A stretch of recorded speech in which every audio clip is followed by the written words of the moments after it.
SpeedGaming, and welcome to a Final Fantasy Randomizer weekly presentation. This is actually going to be a bit of a special presentation here. I am your host, Dark Moon EX, joined in the booth by Mages, and we'll discuss the flags in just a second. But Mages, how's it going over there? I'm holding up. This should be an interesting one out of what I saw on that one. You were one of the architects behind this flag set, so I'll let you explain that. 1 second, let me release the runners. Not a problem. After all, this is your baby when it comes to the flag set. I think the viewers at home will want to hear you describe them. Okay, race is going, and here is what we are doing. This is going to be something a little special here today. We are running what we call an evolving flag set. I crafted a base flag set that's going to be fun to watch. A little not vanilla, but kind of vanilla, but not really vanilla, with some tough bosses and some other fun things scattered throughout the set. But what's most important to note is that this first week will be the flag set as I created it. After that, the flag set is going to evolve based on the winner who wins. So, say one of the people here wins tonight that we're watching on stream. They get to choose one of the flags to add to, remove, modify, take something else to throw into the flag set, whatever they want. And you know, despite selecting Balance Shuffle for our magic, we got Warp and we got Fade at level 1. This magic, already too good. You forgot one other key thing. They also had Lock at level 1 too. Yep, Lock is good. Lock is not as overpowered. Fate is definitely overpowered when we have Balance Shuffle turned on, and we're expecting level 1 through 3 magic to show up in the level 1 shop. So, they lucked out. That Force White Mage is going to come in very handy today. Also, no save items over at the shop, so they'll only have ins for now. Also, looks like a lot of the items, they didn't roll anything insanely good, but they didn't roll anything insanely bad. That is in part going to be because of the fact that there is no insanely good or insanely bad here for the blursing on the weapons today. -2 is the bottom, +4 is the top, but you're going to get a lot of maybe 1s or 2s or 0s in the middle, so... hate to interrupt you, Dark Moon, but we just had a Garland kill on Burt Reynolds' side, so we'll quickly see what's that. Nice. Yeah, I mean, that's a good way to go. We got some money, and we got a key. Free items and a little bit of cash. You could be sitting there going, why is the king just giving out items or money? And that would be because of the fact that there are 17 items in the pool, but 21 locations to choose from. So there will be 4 duds in the pool with no incentivized weapons or armor at all. That key they got right there from the princess, going to be very valuable because you're going to want to hit those treasuries. Also, Pro Rings -2 tonight. That's a little sucky. I mean, I've seen worse. It's still a Pro Ring. Pro Ring still gives you death protection. Pro Ring's still going to give you some benefits right there, whether it's a plus or a minus. But certainly you would have liked to have seen it with a plus. Also, Opal Armor on the minus side, I think. I'd have to double check again, but still. I guess that depends. We haven't seen the full list of blursing that's going on for the classes. I think our tracker, Karant, was going to be noting some of that if they had a second. So I'm not certain who can equip Knight Armor and how, but we do know that the chime is floating out there somewhere, and a quest giver gave, or a hint giver gave the information, although I missed where exactly that was. Hopefully our tracker will be able to note that down for us. Oh, Opal Armor +3 and Copper Bracelets +2. Well, there you go. Nice. Oh yes, and apparently we do have Town Shuffle on. Yeah, no, that was one of those not vanilla kind of surprises right there. They don't need to worry about towns. They got Fade. They're fine. Fade and War. They also apparently have access to Onrak, so Sea Shrine maybe? Yeah, well, eventually, once they have the Oxy Ale right there. Because the entrances aren't shuffled, it's just the towns. So this will be Sea Shrine here. We're probably, the benefit of having the town shuffled is that you end up with an extra fiend right here in the Circle C area. So that means that we're going to have Lich, Carry, and Kraken all within easy access right here at the start. It does, however, also mean, of course, that your early spells may not be where you want them. Also, Expert is at level 7 white magic, if I recall correctly, on Jason L's side, and we saw a heal helmet pick up on Burt Reynolds' side in the top right chest of Temple of Fiends. Sorry. So we are pulling through this right now. Our restream is just a little blurry, so if we miss a couple of details, we do apologize, but we're working on it. Gaia here at the Elfland shop. They'll at least let us know what magic we can't use right now, but we'll eventually be able to. Also gonna be able to find wood armor +1. Woo. Also, Wall, the first slot of level 7 white at Gaia. The wood armor is nice because if you have a thief, and those thieves actually did look kind of good because they get, night magic. Can't complain about that. That means fade. Fade, lovely for everyone. Fade across the board. I think even the black mage can get fade because they get level 1 white spells. That's a lot of fade. I also noticed that Fire 3 is the bottom slot of black magic in Gaia, aka Elfland. Looked like we did find some save items there at Elfland's at Elf Gaia, so that will be helpful. Jay Shadow just getting a little confused there. Actually going to go and hit the treasury. That was where I thought he was coming from because I don't think we found the herb yet. And the Vorpal, apparently, from our hint giver, is lurking over in Volcano. It's not incentivized, but it's very nice to find. Yeah, yes, indeed. Team, whatever gets it done, and they're not having cure. They're not having cure for tonight or temper. Yeah. I'm sorry. I was trying to laugh. Yeah. So it's going to be interesting. It's going to be interesting to see what happens. Treasures are randomized. Nothing is guaranteed. Knowing that the Vorpal is there in Volcano is actually really helpful because who knows whether or not they would have, found anything better otherwise. All the progression is open. Hint givers are in villages and in dungeons. Got the rod here from the Temple of Fiends, putting Lich on the table.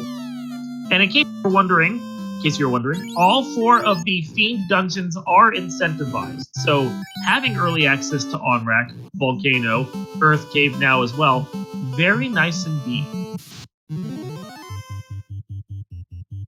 Although I believe you did check the Ruby required early flag. Titan's Trove is blocked by the Titan. You will need the Ruby for that. Ruby is supposedly early in the pool, however. Could find it's lurking there over at Earth Cave. So that's a check they may actually want to make sooner rather than later. In case you are also wondering, Tavern mode is on. However, the only 2 classes they can recruit at the Tavern are the White Mage and the Black Mage. So no power grinding one of your classes up to level 50 and switching them to a Black Belt. Black Belt is only on the table if you took a Black Belt. Too true. And looks like Burt Reynolds is checking the Vanilla Crescent Lake location as Melmond got lucky as Crescent Lake moved to Melmond.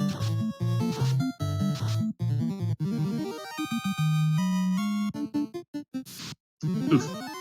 Burt lost his Fade Caster right there to those trolls. Trolls, of course, being trolls, as you would expect from trolls. At least they weren't under a bridge. No, I'm not sure. Well, they did get the early bridge. I guess a troll could have been there. It's interesting to note, I'm pretty sure the Black Mage had level 1 white spells, but the Black Mages that Burt's using don't seem to have Fade. Interesting choice there. Oh, wow. Melvin and Crescent Lake switched places tonight. Melvin's looking really lush here today. I like seeing it in good repair. Very nice. Also, I think I saw gold bracelets, so that, I guess they're very good when not being terrorized by a vampire. Jay Shadow in a little bit of a struggle here with this giant. Unfortunately, gets kicked out of the crescent area he was trying to get into. Bounce back a little, gonna have to try again. Oh, he's down to just a fighter right now, and those giants are very dodgy. And maybe they're not unrunnable, but he's trying for it, and all the same. Going over here, checking out the Hall of Giants. We've got wizards, and we've got earth elementals. That's a no-go in my book. Like Earth Elementals are going to be fine experience, but there's better tiles to take for experience if that's something you're in the mood for. So if you're just joining us, this is Final Fantasy Weekly Race right here, what we're calling our Evolving Flag Set. The flags you see tonight will change over the next few weeks as the winners win and decide to change one flag at a time at their discretion.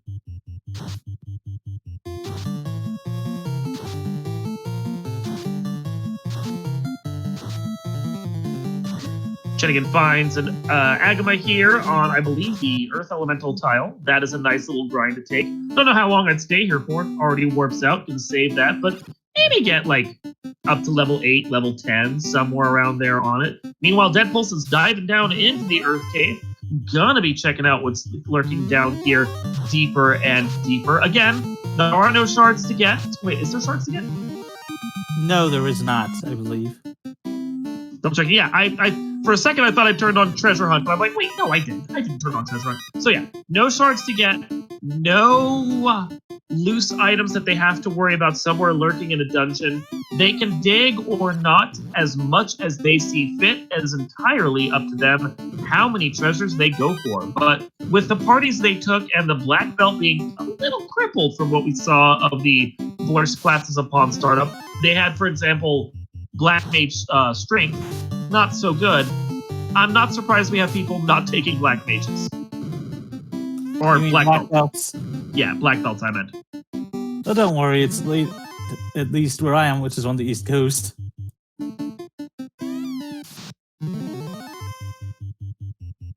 Shenanigan continuing to grind on these Agamas with his 3-man party. Can't say I blame that. That's good experience. Got himself to level 10.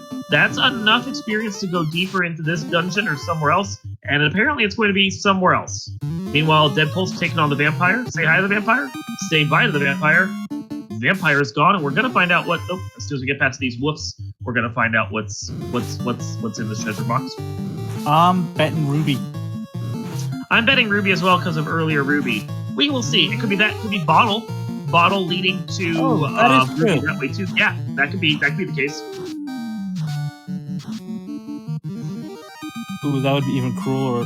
Reading to the canoe to have to come back all that way. It's the canoe! Hey! Well, that puts a few more areas on the table that Ruby could be lurking at right there. Volcano and ice come to mind, as well as ordeals, all of which are incentivized. Ooh, and Bert making the... Wow. The gamble paying off for Bert. Nice. Well, he got down to Elfland. Question is going to be if there's anything worthwhile here magic-wise in Elfland. So far, not. I mean, Tier 3's okay, but really not a whole lot. It's like he made the trek. Maybe if the key item is here that he's looking for, that could be useful. But this was definitely a bold play. Life 2 in the top slot. Learnable by that white wizard, white mage, white something. And Lightning 3 plus Bane. Also Quake. Yeah, all decent. Like, I'm not sure the magic really justifies coming down here. To be fair, there was also Invis 2 in level 3 white magic. That's Invis, I thought, in level 3. Maybe it was Invis 2 in level 4. Yeah, Invis was at level 3 on that one. But, ooh, Opal armor, though. There is some good stuff in there. Yes, there is. But on the whole, this was a trip that I don't think is gonna really change matters for Bert all that much. We're gonna be seeing more action from the players that decide to go in other directions, I do believe. But Shenanigan is back at the Agama tile, going for more levels. Decided to revive his red mage so they can get some levels off this. Gonna continue that grind. Again, can't say I necessarily blame them. The only comment I would make on that fact is we do have 5% per key item on right now, and you know where most of the key item locations are going to be. Doing a grind this early when you can get a little extra experience, I'm iffy on it. I can see the point behind it, but I can also see waiting at the same time. The better question I'd say is, because I 100% agree with you, is do you actually take it to, say, 13 or 14? I haven't had a chance to check levels yet on their side. God, I have no clue how to pronounce their name, so I'll let you take that one. Chanigan? Say that again. I mean, I personally would have stopped at 10. I think if you're really concerned about your levels and you want to just hit that Agama for all they're worth, you got to stop around 13. If you go much higher, you're going to run the risk of your knight earning levels without the spell charges to go with once it's 15 and above. Like, that's a risk I wouldn't want to take, especially knowing that, you know, for instance, Fade is on the table for them the second they get charges. That said, the knight, when they class change, is only going to get 2 charges per level, because I turned down how many charges they could have, because I'm a jerk. Also, on Deadpulse's side, having that canoe and being over in the, well, I guess now Elfland area, which is where Onrak would normally be, they have access to Waterfall. They do. Where Onwak would be, yes, they have that. So Deadpulse, who's over there with the canoe, that's a great pull for him. He can go check Waterfall. He can then go check the Ordeals area, go see what those dungeons are like, and he has Warp. So, I mean, getting out of Waterfall is going to be fast. Getting through Ordeals is going to be quick. And I think I like those dungeons right now better than going to Ice Cave. Honestly. I mean, it's a play. The only ways why you want to head towards ice is probably if you're going to pop into the volcano and raid that treasury. But Ice Cave, like, Waterfall's dangerous, but Waterfall is shorter than Ice Cave, and especially with that warp that immediately takes you back out, it feels like it's a lot less of a pull to have to try and do than going over to Ice Cave. Ice Cave is a lot more work for potentially the same good or bad payoff. Like, you can check here, you already got your level 3 spells, and now you can go do Waterfall. I feel like in this particular instance, you're better off, honestly, doing this play than going to Ice Cave. Just the way it shook out, yeah. Although I'm going to be quiet right now because I just lost my train of thought. You're good. So we got a couple people still in Earth Cave checking things around. It's, you know, hitting treasure chests, getting more Agama kills, yada, yada, yada. Even Bert is getting in on this Agama train right now. Agamas are tasty, and they're actually really low in health considering the fades that you have. Bert even looking like he's going to take it to a 2-man strat for at least a little while here. Let the Agamas dust off these black mages. Can't say I necessarily blame them, even though they have fade. Not a lot of the other black mage magic so far has really been good. Again, a factor of the fact that we turned on the balanced magic. The balanced magic gave it, and it really did take it away at the same time. It certainly did. And is basically down in the 4th floor of Earth right now. Mm-hmm. Meanwhile, Deadpool's making their way through this waterfall, doing actually pretty good work getting through it right now. It's going to be interesting to see. Like, there are some enemies that had touch effects, like the mummies, for example. I think they had sleep touch in the original game. You may or may not see anything like that this time around because I have randomized the actual touch effects. So Deadpulse is making their way out to the waterfall. We'll find out what the item is going to be soon, hopefully. Meanwhile, Chanigan is going up against, well, the Lich Spot. Oh, did you do what I think you just did? Heck yeah, I did. I love this flag. And in case you're wondering what it is that we're talking about, you're going to see that in just a second. Yep. Well, maybe. I mean, there's a chance. There was a chance it could have been Lich, but instead it's Tiamat. And I like the pause for a second of, Oh, by the way, we found the Titan's favorite snack on the robot. Yep, the early ruby right there. And then we'll probably see a warp immediately out, a save, and we are good to go. And that ruby now unlocks another area. Actually, consider the fact that they don't have an airship, that unlocks 2 checks for them because of Starda as well. And wow, that Tiamat sent Chanigan packing. Hopefully he saved his levels from the Agama grind before he went down there. That is a boss we're going to come back to later. I believe they did on that one. Yeah. It's the smart move. I would see that play, especially when you have warp. You can just bounce right out and go use it, and then come back in. So yeah, that is not a pull I think he wanted to make. I think he was hoping for an easy fiend while he was there, but that is not the case in this particular instance. And that does mean that who knows what else might be lurking in the various dungeons these guys will be going to. Very true. Very true. Oh, getting a better look at level 6 Black Magic on Jennigan's side. Fast also rolled at level 6. Rack as well, yeah.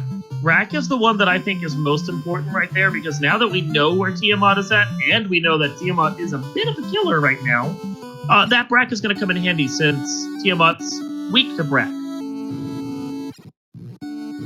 Also, Dead Pulse getting our first look at the Ordeal's Pillar Maze. It's going to be a quick look, though, because he's got warp and is going to be able to get through this a whole lot faster than if you actually had to do a randomized pillars shuffle normally. Very, very true. Doesn't bother checking the spike tile there in that one room, since the chest there is linked. Also seems to be taking a bit of a loop through the game. There we go, found the stairs. We're good. Only had to burn like 2 warp charges. Well done. Ooh, having to wait on sorcerers. Unrunnables, but they're good experience. They should die to a fate or 2. There, you see? They're going down. It's fine. It's fine. Too true. Too true. There we go. So yeah, a lot of grinding going on here in this Earth Cave. Bert hasn't actually managed to get to that canoe yet. He may kick himself a little when he finally gets there, just by grace of the fact that that canoe would have made his on-rack area play a little more profitable for him. I think Bert also took a few extra levels on Agamas. Oh yeah. Bert was doing the grind. Jai Shadel was doing the grind. Shanigan was doing the grind. Shanigan's back. I guess at the very least, if he didn't keep the canoe, he's going to want to get it back. So, I don't expect any of these guys, once they discover Tiamat's there, to actually want to fight Tiamat. They're not in a place to take out Tiamat right now. Oh. Oxio. So that's another dungeon on the table, and we know where it is. I don't see a problem with this. I think you crafted a very, very, very good flag set for them. And It's enjoyable. Looks like Jason Idell is going down to find what should be Lich, but he's gonna be in for a bit of surprise there. Yeah, he's gonna be in for just a little bit of a surprise. Meanwhile, Shanigan did get that ribbon there in that one room, the lower left room of the Earth 4 floor. That's a good pickup, ribbon +1. That might be the only reason why or actually, I wasn't even Earth 4, that was Earth 2. My bad, I missed all the room. That may be the only reason why he came in here, was just to get a couple of these quick early treasures. And if he didn't actually save the canoe as well. I believe he did save it, but I was checking one of the other runners at the time, so we'll know in a second, I guess, or 3.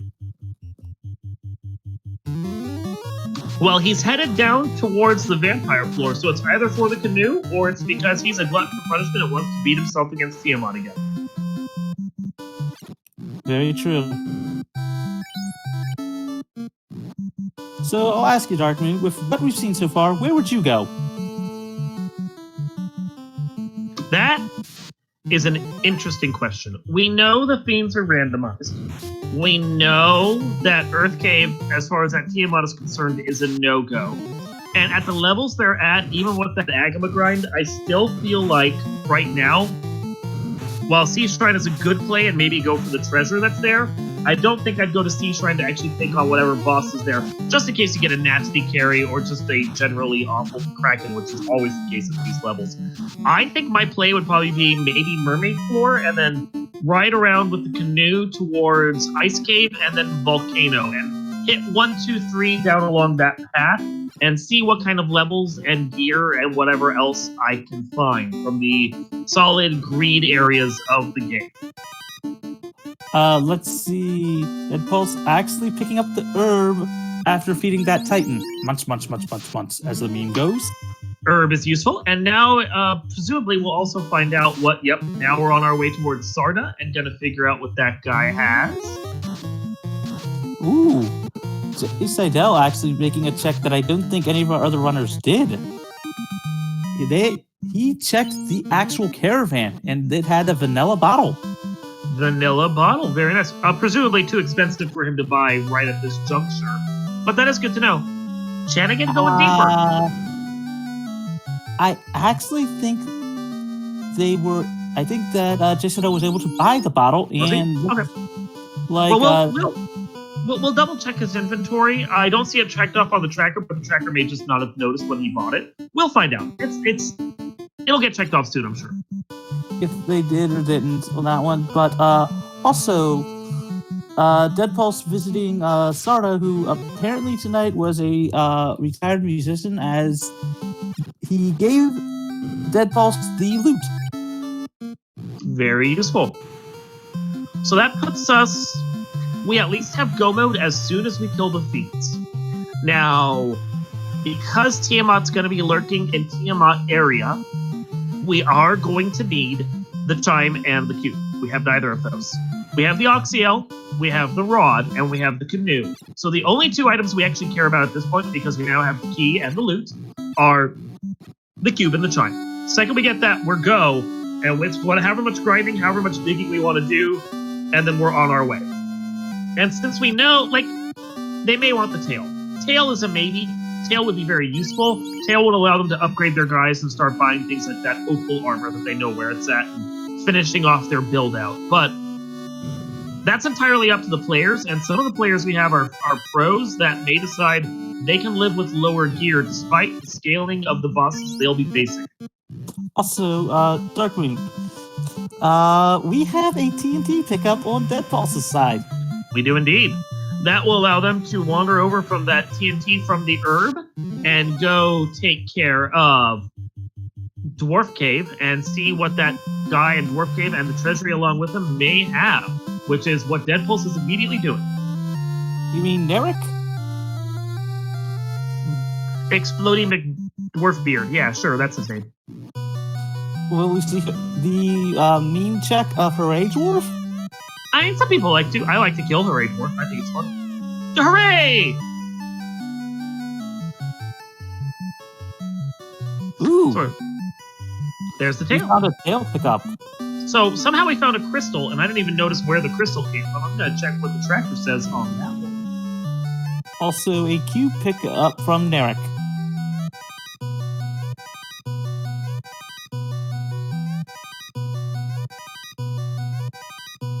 Crystal was an ice cave. Excellent. Okay. I'm caught up now. So Tail puts the opal armor and other things on the table. That is very nice for those who are going to want to class change. Still going to need the floater to be able to class change, but even in a seed where floater isn't required, most of the players are going to want to get that floater, are going to want to turn in that floater, are going to want to be up in the air from that floater. So I would expect to see, like, airships. I just noticed something on Dead Pulse's side that just makes me scratch my head. Like, when did he get that? I believe he's got a white shirt in his inventory. Well, there was a lot of treasure down in Earth Cave that we saw more than once, and there was also a fair bit of treasure over in Ordeals. Would not be surprised if it was in one of those two areas, and just hard for us to see with the restream that we have right now. I know that, but hey, Burt Reynolds is checking Ordeals. out the Volcano Armory. Our tracker Karant does let us know that the white shirt was in Ordeals. And apparently we have a light axe lurking as well, which sadly so far, until we find that Vorpal sword lurking somewhere here in Volcano, is the best weapon we have in our inventory. And it's a Vorpal -1, but it's right next to a Thor hammer though, so that is very good. I think a couple of the characters from what I saw in the Blurs classes can use that Thor hammer. May I see that applied to someone else? The light axe will probably get shoved aside for that Vorpal, because you know Vorpal -1 still better than a light axe. Very nice to find. Darkmoon, I gotta ask you. So you just found Vorpal, and the Thor hammer, but you also found the legendary sword from the on the Sword and the Stone. Excalibur right there as well.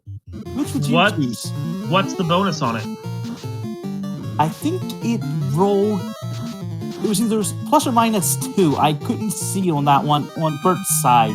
See, the thing is, with the bosses scaled as high as they are, an Excal has to be a very high bonus for this flag set, a 4, plus 4, for me to even think about using it against a -1 Vorpal. The Excal was apparently, as per Courant, a -2, so maybe use it against a couple of the lesser bosses and some of the fiends, a little temper, a little fast on there, that's fine. But I think when you start getting into, like, Kraken to Tiamat to Chaos, you're gonna want to have that Vorpal in your hands, just because the crit's gonna be better, and the implied damage from those crits is gonna be better. Also, on Dead Pulse's side, making their way to the mermaids. They are indeed. That is an incentivized floor right there. And they had Oxyale, so obviously going in there and checking that is the right call to make at that point if they're in the area. You will remember that is one of the decisions that I said should be made, was go over there, do this, and then pop through Ice and Volcano and just do a 1, 2, 3 shot since they're all incentivized. This makes a lot of sense to me. Yep, it does indeed. And Dead Pulse, checking out the chests. They've not walked over to check the incentivized location, although apparently he's on his way over now. Also, Burt Reynolds doing the cheeky play of getting down to Carrie's floor. Well, he's in the area. Burt's the kind of player that's going to do this. I mean, obviously the incentivized item is here. Whether or not he decides to take on Carrie is another question. He didn't fight, try and see what boss was at Earth Cave when he was there. So there's a strong possibility he's just not in the mood to deal with whatever fiends may be wherever they are. Finds a single water, should be able to take this out with the fades. Meanwhile, Janigan finds another pretty decent grind tile right here, going up on the up to 7-pack of metal slimes there on the ice drop-down floor. Very nice indeed. Nice in ice. And Burt, not going to fight Carrie or whoever's lurking there, immediately warping all the way back out. Yep, but with that slab, we have yet to see Elfland yet. And on Dead Pulse's side, I believe we had a Chime pickup. We do know where to turn its Slab. Slab was over at the Melman at Crescent Lake. Oh yes, sorry, was thinking of Lafane, skipping the intervening step of seeing our favorite doctor. Yeah. We don't know where Lufane is. Lufane's going to be somewhere over in French Vanilla or Vanilla Lufane area. But we do at least have the spot to turn it in at Melman to get it translated for whenever we can finally get up in the air. Presumably, the slab will not leave the floater because it would be floater locked, and that's impossible. Also, with the knowledge of every item that we have seen so far, I believe we are in no mode as far as getting to the fiends. We are. Deadpulse actually technically has go mode whenever he decides to follow up on it. He just needs to decide whether or not floater is a key for him and tail is the key for him. And obviously we know he can get tail anytime he wants, but the floater has yet to be discovered for us, so we do not know yet where it could be. The likelihood, and this is what I'm betting on, based on the key items that we have right now, is gonna be the floater locked on second floor, the spider floor of Sky. Because I think you can get there with the docks that we have available. You should be able to, as long as we have Northern Open Progression. There should be a dock there. Northern Docks. Northern Docks is on. Just double check that right now to make sure. There's a lot of flags in this that I turned on. So yeah, the floater is more than likely in there. Oh, we got Sleep Touch Sea Snacks, or Sleep Spell Sleep Snacks.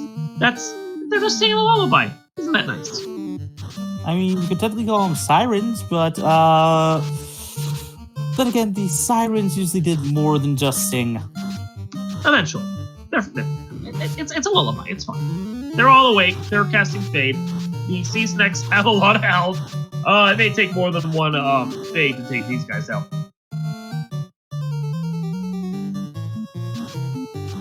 Oh no, and Trance!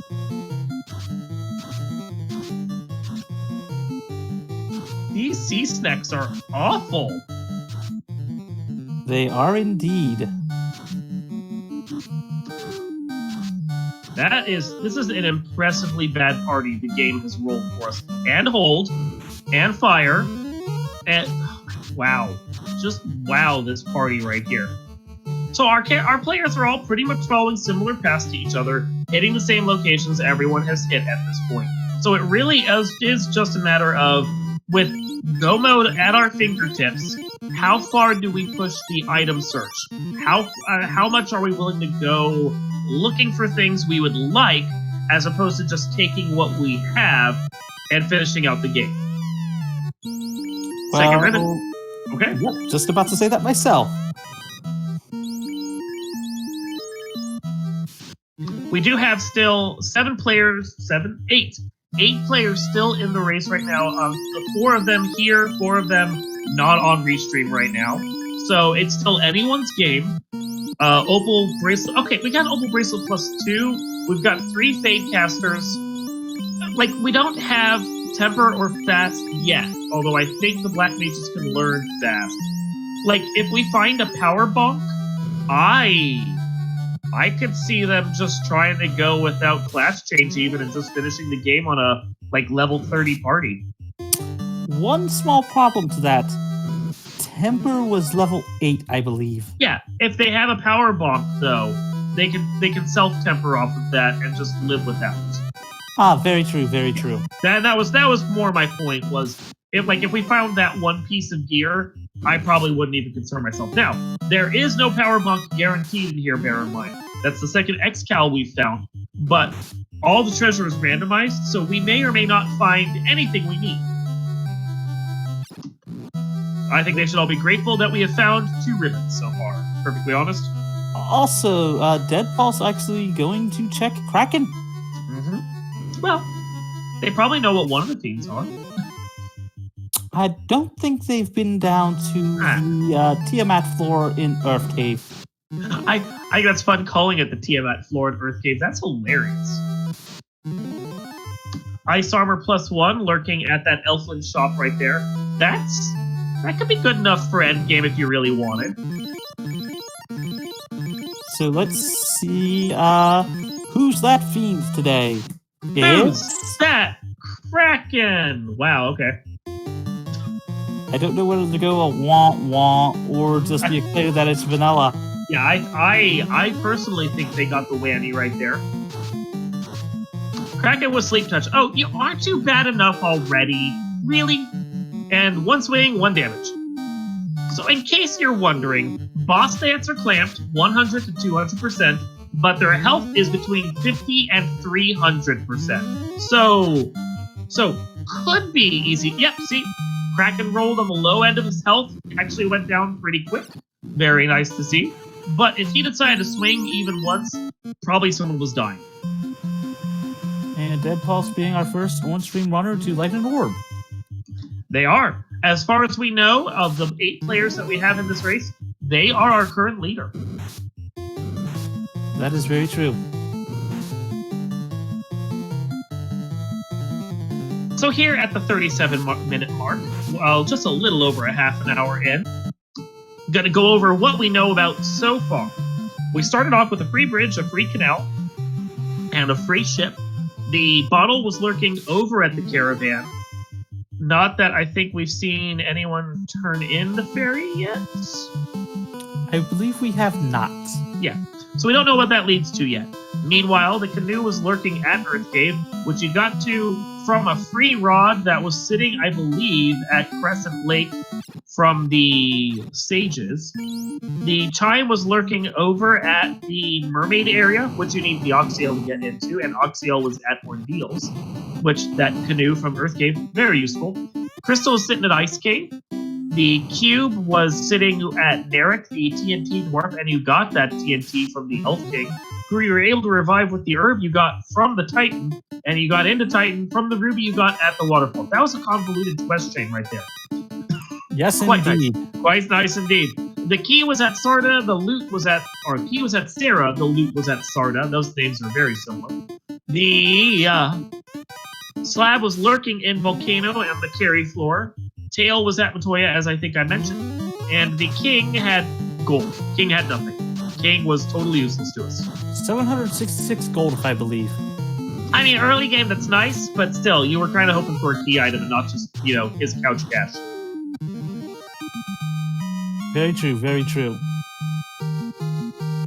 Classic Gamer in chat noting, why do you feel like the Fiends are shuffled? Because the Fiends are shuffled. The Kraken may have been vanilla. I wouldn't expect anyone else to be, though. I mean, we already do know Titan isn't, but... Well, there's the adamant for the fairy. I guess carrying a very large rock in that bottle. Also, we have... Oh, Jay Seidel realizing, oh wait, this isn't Lich. Here, take this brick, as she chucks a chunk of gold at your head. Leave me alone, you're disturbing me. So, Adamant, we'll find out what that will turn into soon. Forcing us to do at least a double dip of Dwarf Cave if we haven't already been there, like, once before all of that, just to see what was in their 2 chests. Not going to turn it in immediately. Coming over here to go check Wrestling first. I hate to interrupt you, Dark Moon, but Jay Seidel getting the cheeky brack on Tiamat Nice. and lighting their first orb. Hey, you got Brack at level 6, you got casters that can use it, because, they were power grinding on Agamas. Don't see why you wouldn't. That's the right way to do it. That Tiamat we knew was a killer. So, yeah, that was the right call there. And that puts them on the board. They are now tied with Deadpool's. Only difference being the fact that, as far as we can tell from the tracker right now, Deadpool's is in go mode, Jay Seidel is not. Oh, and apparently, as Classic Gamer is letting us know, it was a Bane and not a Brack, so that's even a lower chance to hit, and well done on them for getting that to work.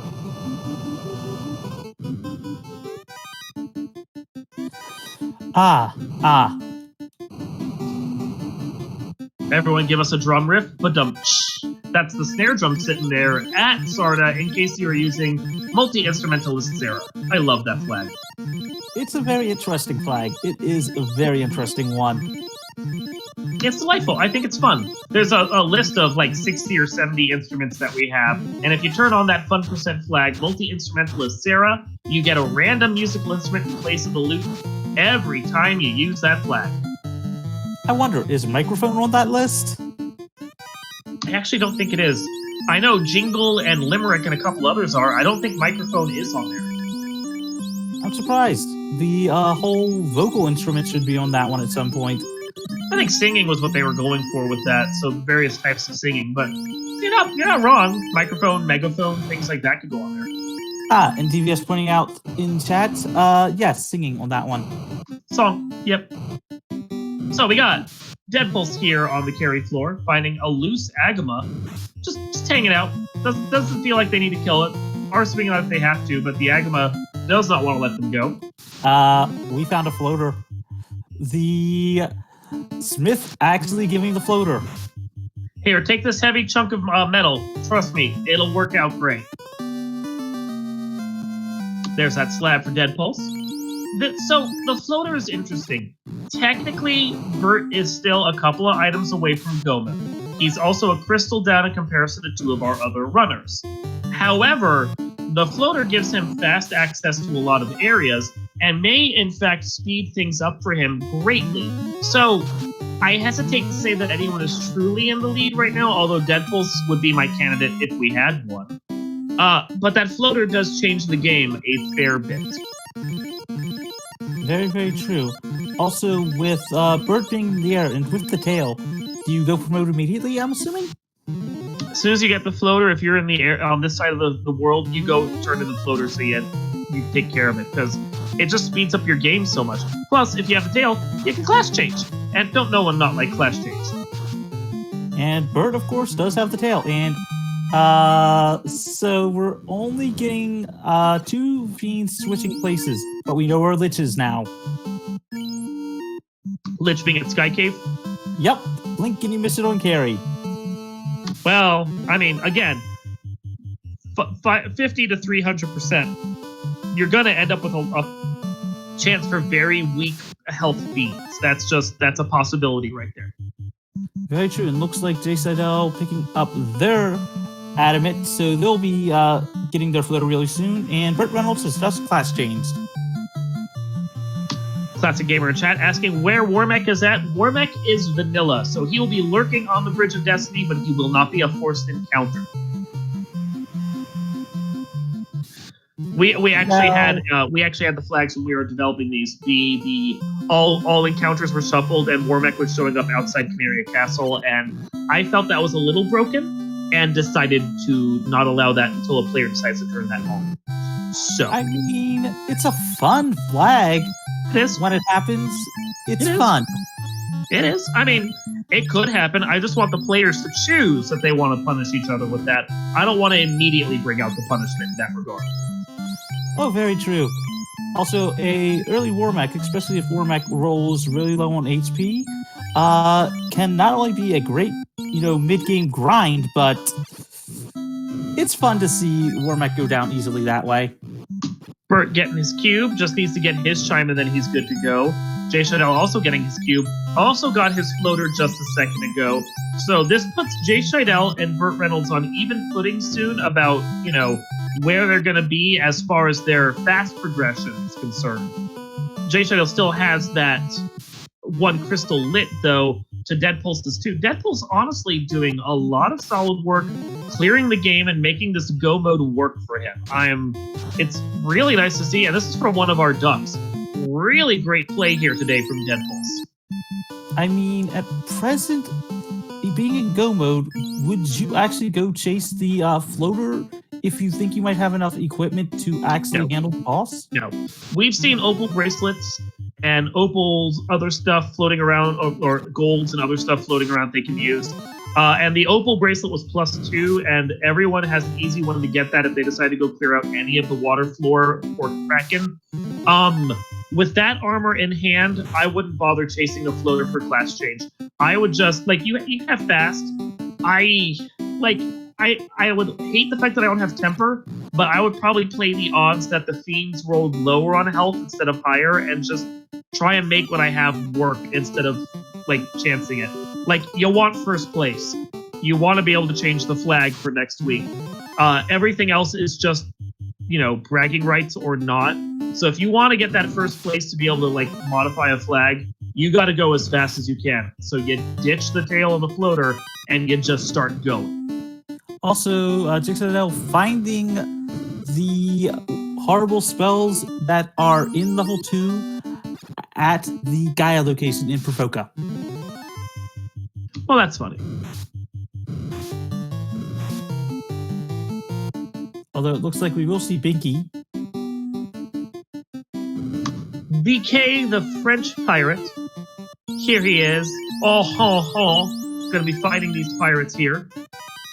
Fade, good enough to take them out. I don't think I actually buffed them. So, yeah. I think Fade is overkill, but it's funny overkill. Also have Bert taking them out with the Thor hammer.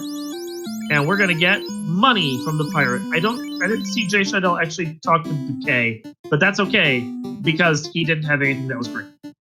Also, Pro Rings on sale at the shop in Provoca. Pro Ring +2, Flame Shield default. Good stuff there for anyone that wants to use it. Our end game build out is getting good, even without class change. I think is my primary point. Yes, it is. And Dead Pulse will be headed over to Tiamat, and this is the first time that he will see it. And Burt Reynolds, with that slab translated, is going to go hit the vanilla Lufane and find out what our Lufenish ones may, in fact, have in store for us. He's still looking for that chime. I think chime is elsewhere, though. Chime is at another castle. Mermaids. He hasn't gone into Mermaids yet. So the best he can expect from this is the crown. Otherwise, it's going to be a dud. And it's a dud. Okay. So we actually know that the crown will be in Sky 2. Crown in Sky 2, and probably won't lead to much of anything except another dud, because I think we have one more dud on the table. And Dead Pulse getting done to ya. That's 3. I could not check their levels, as he is very good at menuing. So And real good at me, yeah. But yeah, no, he's got 3 down. He's got 1 to go. Considering the fact that he's not chasing items at this point. Oh, he's got. Oh wow, thunder right there. Whew. Those ogres are not playing around. He has a fighter up around 500 HP. He's probably in the high 20s, I would think. Oh no, low high teens, 19. So yeah, no, he might indeed. I forgot worst classes are on. He's probably getting an HP bonus. I would not be surprised to see 1 more grind after they take out the last of the fiends, but they have 1 more fiend to go for, so. It looks like J-Side finding those metal slimes is opting to do a quick grind on that one, as he has already gotten the crystal.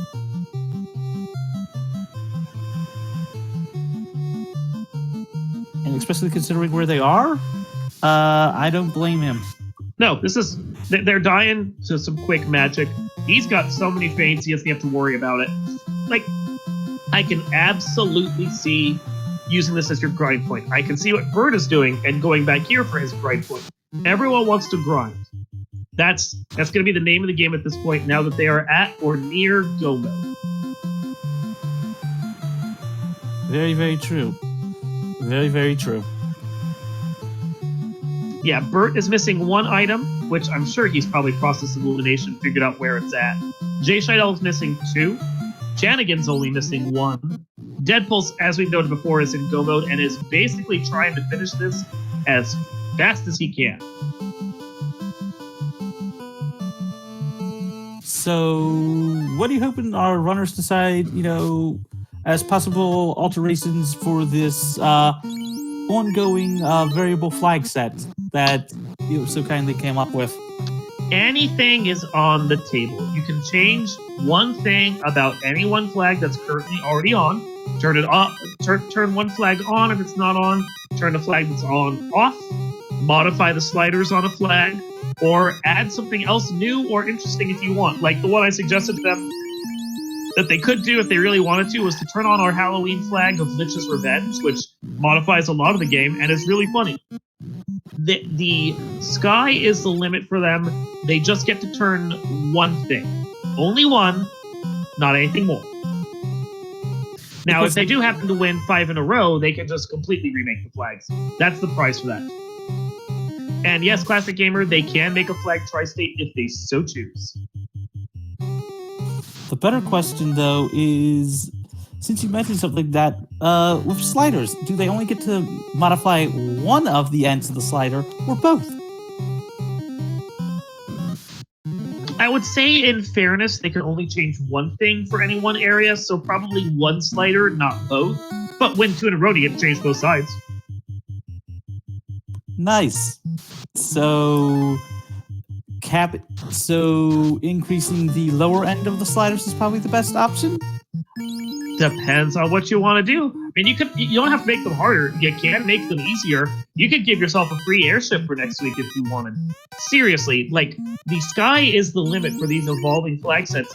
And what we're trying for here is, when you change something, modify it, make it tri-state, do whatever you want, you change the strategy of this. So you're learning a basic flag set, but you're also having to anticipate the changes that are going to come up and learning to adapt with it the next time you race the week after. So it adds a lot to it. That's our 3rd ribbon right there so far. Don't know how many are in the game, but that's the 3rd one we've gotten. Very true. Got Chanigan coming down here, going to try and take out Carrie, which, as we know, is Carrie. So Lich is now at the top of the world, and I find it kind of amusing that you have the Sky Fiend in Earth and the Earth Fiend in Sky. I guess they turned the world upside down? Yeah, just, shook it like an hourglass. So Deadpulse, despite being in go mode, is still digging for treasure. Considering the place he's in right now, like where he's at with his gear and everything else, I can't say I necessarily blame him for that. Finds a Flame Armor +2, which is actually 1 dot better than that Ice Armor he has right there. Just needs the right shield to go along with it. Like, his concern is definitely what his gear situation is going to be. The thing he has to worry about is getting too caught up in pulling gear that he doesn't finish the game. I believe I could not catch what his weapon is on that fighter, but might also be trying to find a decent sword. Well, since he's not class changed, the best that we've seen so far that he can use is that light axe. Which, I don't remember the stats on it. Do you happen to remember how good and accurate it is? I did not see. The light axe is a decent weapon. It's mid-range. It's somewhere in the range of the ice sword or the fire sword, but not as good. So, like, it's definitely not a sword you normally want to take to the end game. Let's see, opting to check the 4 chests up top. Hey, well, if you didn't have enough light axes, you can have another light axe. And sadly, they didn't roll any bonuses, so it's basic vanilla light axe. Basic light axe. Probably really desperately hoping for a Mazamoon and just not finding it. It's a very shiny axe. It's quite the axe. It's a lovely axe, really. Carrie is down over there on Chanigan's side.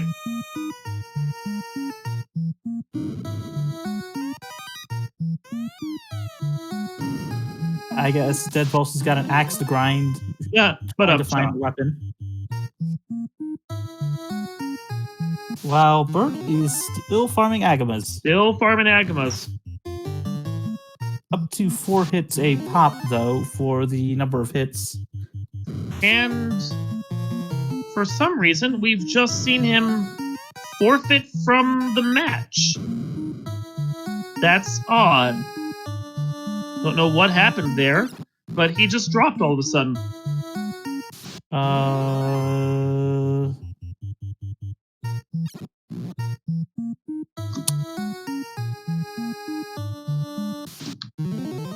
Folks, we'll try to figure out that one. It lets you know. It's okay. Maybe his game crashed or something else, because his stream is still up. It's a possibility. We'll find out.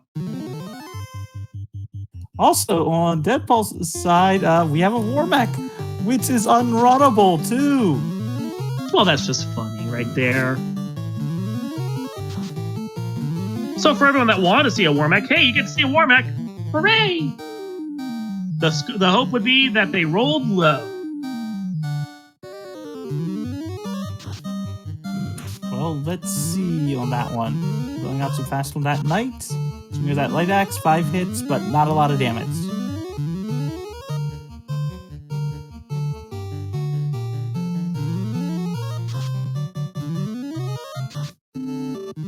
However, Dead Pulse 2 does get War Mech down.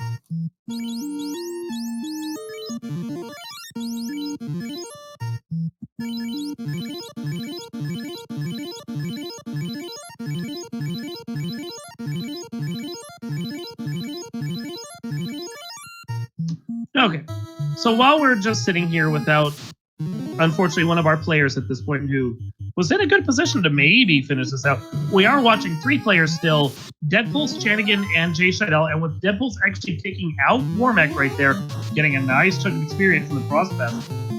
He just has this Lich to get through, and then he can go to the end game anytime he wants. Lich busting out Thunder, which with the ribbons that he has isn't the end of the world. Not at all. Having lots of fades, too. Mm-hmm.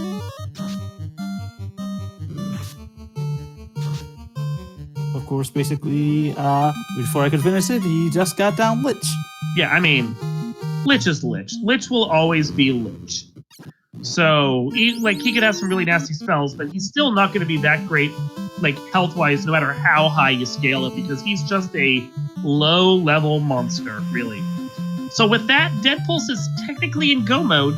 It is just going to be a question of how comfortable he is with the build-out that he has. He could go to the end of the dungeon anytime he wants. I will add DPS in chat pointing out one thing. Deadpulse has exit first on the same level as heal 3. Well, so does have to be a little bit concerned about not misclicking, but with a runner of their skill, they should be able to avoid that. Mm-hmm. I'm sure we'll be fine. Just fine. So the question is whether or not Deadpulse decides to go and grind up, or chased for tail and floater before he goes into the end dungeon. While he's doing that, we have to wonder if any of these 7 players, including him, that are still in the race, finish before he has a chance to go into the Temple of Fiends and try his luck. I'm pretty sure he is going to probably pick up some more experience, considering where he is going. Heading south on that one, so I'm trying to remember my continent of the world map here. Where do you think you're going? Earth Cave, he's okay. grinding. Get the Agamas.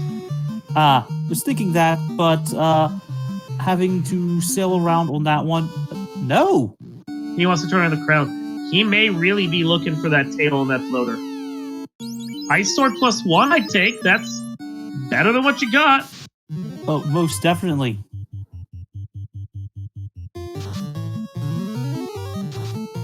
Say hi to Astos. Say bye to Astos. Astos is Gao. Also, he does have the checks here because of having the key, so probably going to check all 3 items and the trap tiles as well.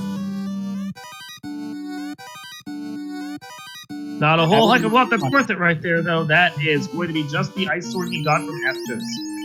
So, now, do we take the Ice Sword? Do we go try and find something better? With the way that he is sailing, I think we'll see a Temporal Fiends dive real soon.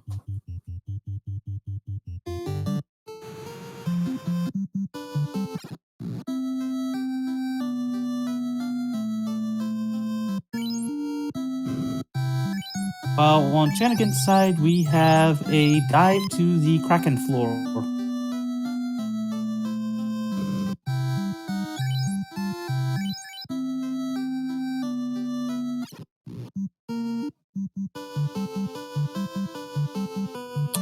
Looks like Deadfalls is going for it.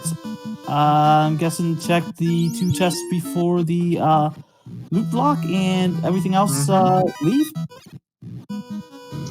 Well, nope, not even gonna bother doing that. He's gonna. I mean, well, he might check the two chests right at loot block. You're right. Not gonna bother checking the ones in the key lock area. Wow, back-to-back single tile worm fights. And Shanigan has taken on the Master of Arms over here, Kraken 1. Gonna see how their luck plays out. Also going for crack right now, ineffective, having fade. I think I even saw a Bane sword on Shanigan's side as well. Dead Pulse is in a seriously deep and nasty part of that encounter table. That was like 5 encounters in short succession and just ugly.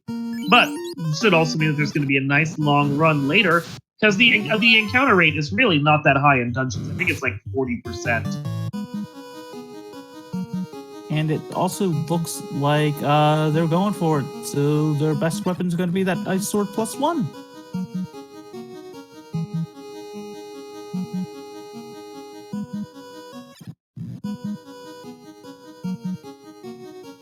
Having, I believe, a white shirt does cover the cover the invises. Well, and plus, I think we saw at least Invis or Invis 2 in some of the earlier shops. So between what we have and what's available, there's a good chance we can get defenses up. More than likely. However, it's going to come down to number of hits and hoping for crits on those bosses. Also, Jay Seidel picking up his crystal as well. No, Oxio, I'm sorry on that one. Whatever the item that deals was. Oxio. Okay, so of course, the second round of Fiends aren't shuffled. It's only the original Fiends that get shuffled with that flag. So we will have Lich followed by Carrie, Kraken, and then Tiamat, naturally enough. And we're going to see just how bad this Lich 2 can be. Whether or not, well, he has Thunder, which against anyone that doesn't have a ribbon on is going to be decent damage. Still, however, he's got 3 hits for 119 against this Lich. That's not bad. Cranking out some Fire 3, which isn't going to be nearly as damaging as Lich probably hoped. Another lightning 3 comes back, does some really good damage, actually. That's impressive. Trying to save his charges of his better spells, keep the fades in the tank, while he spits out an 80 damage hit from that Ice Sword, and Lich goes down. Just gonna probably heal up some, though, so he doesn't have to worry too much, and now we're off to the next feed. Very true. Although their one Black Mage is a little low on HP, probably waiting until just before getting to carry to heal. Oh, I don't know if they have Life 2 or not. If they do, sometimes you're okay with a mage going down completely, so you don't have to waste the heal pots on them, because you can just Life 2 them up instead. And that honestly looks to be the case here. If they die in this fight, that's fine. We'll live with it. So, carry 2, 3 hits for 38 damage. A Fade comes out, 182 damage. Another Fade comes out, 248 damage. And we're on, and we are going for Power Overwhelming here. 3 hits, 99 damage. Carry destroys the Black Mage in the back row, and we're going to have to regroup. 2 hits for 47 damage. A Fade comes out, 121 damage, and that takes down Carry. Carry 2 did not have a ton of health. That Carry is... almost went to exit. Almost went to exit.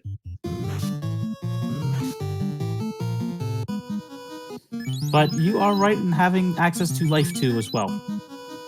Yeah, that Black Mage is right back up again, and now we're putting the scrubby Black Mage up front, really hoping they get killed before we get to Kraken so that we can Life 2 them back up and have a full party there.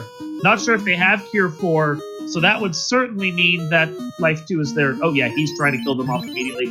Unfortunately, getting the good spot on the encounter table, which is tragic because you really probably wanted that for Tiamat instead.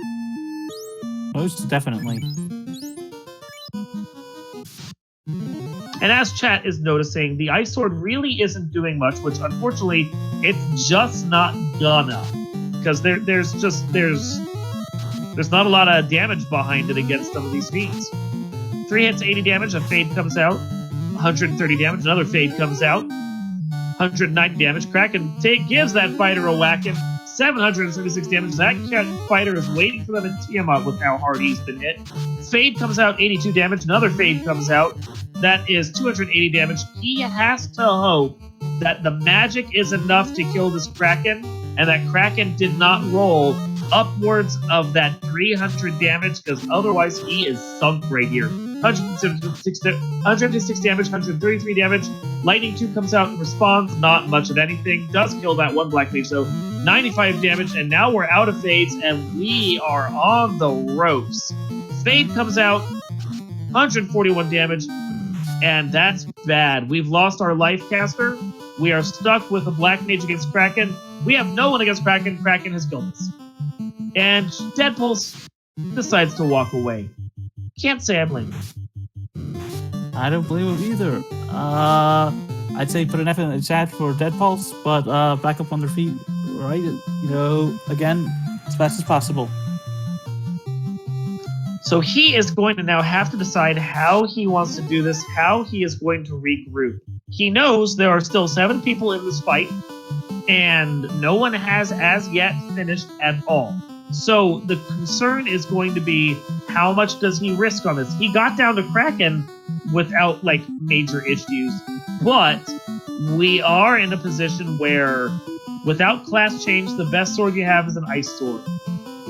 Class change seems like a necessity now.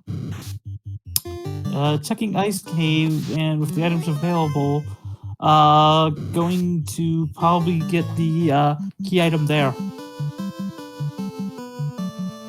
So far, we have not found a power bonk, as Classic Gamer is noting, and we also have Temper at level 8. So this is a bit brutal if you don't have class change. You kind of need the critical hits of that Vorpal to make this work. Very, very true.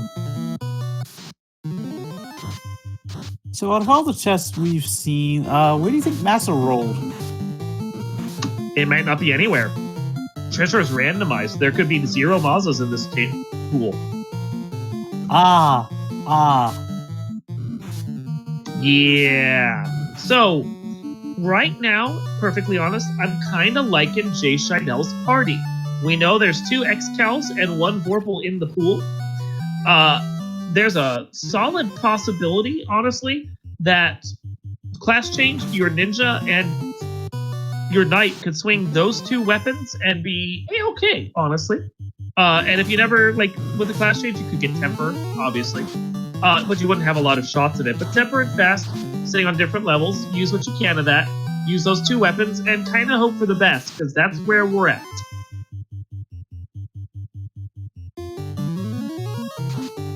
Also, Jay Seidel, being at 3 orbs with only Lich to go, you are right in the fact that they do have some good endgame weapons there.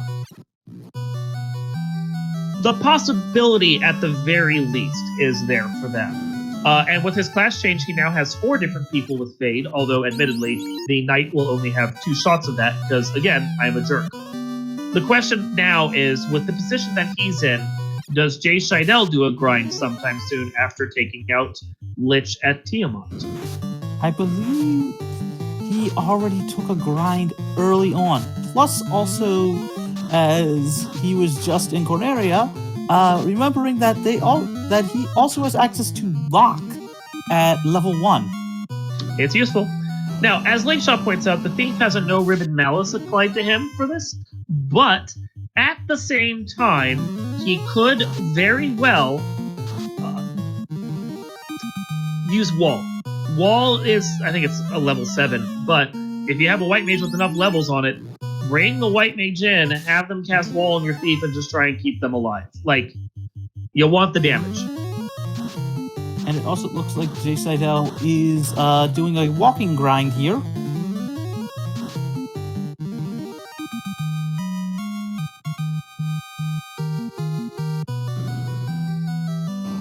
And Shanigan lighting their 3rd orb.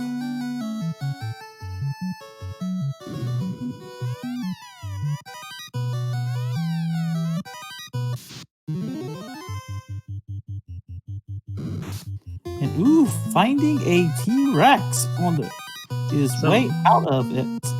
Blue rare meat. That's delicious. I'm personally a fan of medium well versus rare, but you take the steaks wherever you can get them. Ba-dum-tsh.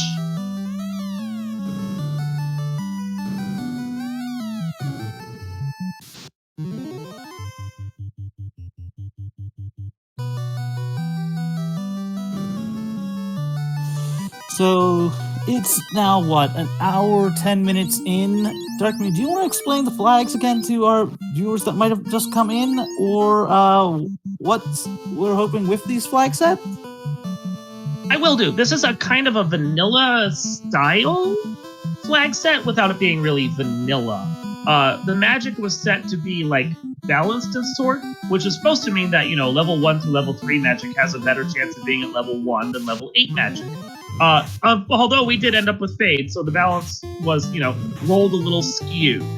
And then along with that, we have shuffled Fiends, we have shuffled Towns, and we have a few other things that make the flags interesting. And now, normally on a weekly, we wouldn't announce when a winner has already come in. However, this is an evolving flag set. And that means that when someone wins, they get to change the flags for the next week. Change one flag any way they want. So in this particular instance for this inaugural event, we are going to break tradition just a little. Deadpool's tried to do a dive. They might have actually been the winner, but they have actually been beaten at this point by who has just joined us in the booth, Thunderclaw. GG's Thunder. That was what, a 110 for you on these flags? Yeah, about 110, yep. Yeah. Actually, yeah, my timer says 109.59.86. So no, not a 110. 109. There you go. That's impressive. So as the winner of this, you get to change any one flag you see fit. Add one, remove one, change how one works, or even make it tri-state. You have any thoughts on what you want to change? Well, I guess I could ask, does that include, if I want to change a flag, does that take the subsets under the flag too? Yes. For example, hint givers. Yes. You know what I mean? So I could turn both hint givers off, right? Not just one? You could change one of the hint givers. Oh, okay. Yeah. So now, is that for every flag, even if it's a subset of one that I want to turn off entirely? Let me double what I check. mean? I want to tell you exactly right. Also, that does include sliders as well, as that falls into your option as well. Yeah. So yeah, no. Hint givers being on are two separate flags. So they are like to turn both off, you'd have to win twice. But you could turn off either hint givers in villages or in dungeons if you so choose. Right. Okay. I guess I would have to pull up the flags again and double check. I guess I can pull and for see instance, which ones we're on. if you want to turn off early, like open progression in general, that's a flag that has subsets. You can turn off the overarching flag and just kill the whole thing. Yeah, I see what you mean. So yeah, subsets would turn off entirely if I wanted to just turn one main thing off. Yeah. Yep. I'm not 100% sure yet. I would probably look at maybe I don't know. The hint givers, I guess, were a little annoying. But it's kind of nice when you can take advantage of them. Yeah, that's kind of where I'm at. A lot of these things, I'm like, I like this. I can see turning something on or off, but at the same time, like, if they're a benefit to me, do I really want this? Yeah, because the hint giver told me that the chime was in Provoker early, and chime ended up being the last thing I needed for go mode, and I had 3 other dead locations still to look for. So I knew that I had to go do the on-rack Oxyale thing to get the chime. So it was nice, but maybe I would, if I was going to turn one thing else, I would turn off the hint givers in dungeons just because I never really run over to them. I don't even know where some of them are inside the floors that they're said they're on. So like, I guess I would just turn off hint givers in dungeons for next week. That's cool. Okay, we will do that and make that happen. What did you think of this flag set? I was frustrated at first at the whole race, but not necessarily the flags because I was getting like ambushed by everything. I tried to do a level like 9 dive of rod, with the rod to take down the fiend, and it didn't end up well. Like I was surprised because I did like 5 fades for 250. Yeah. And then when I went to kill him with my 42 black belt, I only did like 1,300 damage and it died. So I was like, wait, what? I almost killed it actually the first time. But I don't know. You took a black belt? Yeah, I did black belt, 2 black mages, white mage. Wow. So the black belt weak ass strength didn't actually like affect you at all, huh? No, because the strength actually doesn't affect black belt damage. Their strength is based on their level, not their strength stat. See, that's knowing how the classes work, and I completely forgot about that. I think it would affect it if you had the Mazza equipped, though. I think it would make the Mazza damage less. That's right, because it's weapon-based, not fist-based. Yeah. Yeah, okay. So that's smart, yeah. So that malice really didn't affect them at all then. Yeah, honestly, there's not a lot of malices that actually hurt the black belt, if you think about it, because, no ribbon, big whoop, they got the MDef, you know what I mean? Yeah. Stuff like that. No bracelet, big whoop, they're 42, they got the absorb. And, no strength, big whoop, they don't use it. Interesting. I think it's actually a music that I think a lot of our, at least on stream runners, didn't realize that, but that's good for that's good for all of you viewers in chat. Learn something new every day about this randomizer. That actually, yeah, with the fact that the treasures aren't incentivized here at all, like the weapons or armor or anything, that really does put a little more power in the black belt's hands. Right. When I saw there was going to be no loose items, and it was just going to be shuffled tiles of the original tiles, I figured black belt would be faster even taking a grind than looking for treasure in boxes that I didn't actually have to walk over to find anything important, like a progressive item. So I think I might have opened like 20 boxes throughout the game. Yeah, well, I think we were even talking about that, Magius and I was like, how many chests do you check if you took a fighter or a thief? And the thief actually had like really nice magic associated with them this time around. So if you took one, you might have been okay. And Deadpool's managed to rock through this with his fighter 2 black, 1 white top pack, which was working well. But his problem was the fact that the gear just didn't roll in for him. Yeah, I did see a hint giver say something about a Vorpal -2, I think. And I was like, well, I don't need that. Yeah, that was in Volcano, and I think he got it, but he never found the tail and the floater before he went into Topher to be able to use it. So, yeah. It took me, I think, I pretty much last location the floater too, but I figured a lot of people would since it was the bottle at the desert vendor. I think in your particular case, like, last location in Floater wouldn't have really hurt you that much since you didn't need the flash change of the gear. Right. The only thing dungeon I did that wasted time was finding the crystal and ice cave that ended up being the tail. Mm-hmm. But yeah, other than that, then the wipe and earth cave, everything else routed really smoothly. So what level were you when you finished up? Well, I grinded the Agamas in Earth 1 till 42, and then I cleared the last 3 orbs. I found a war mech on the Bridge of Destiny, which was like 1,000 or less HP. Yeah, and I ended up getting to like 44 or 45 by the time I finished.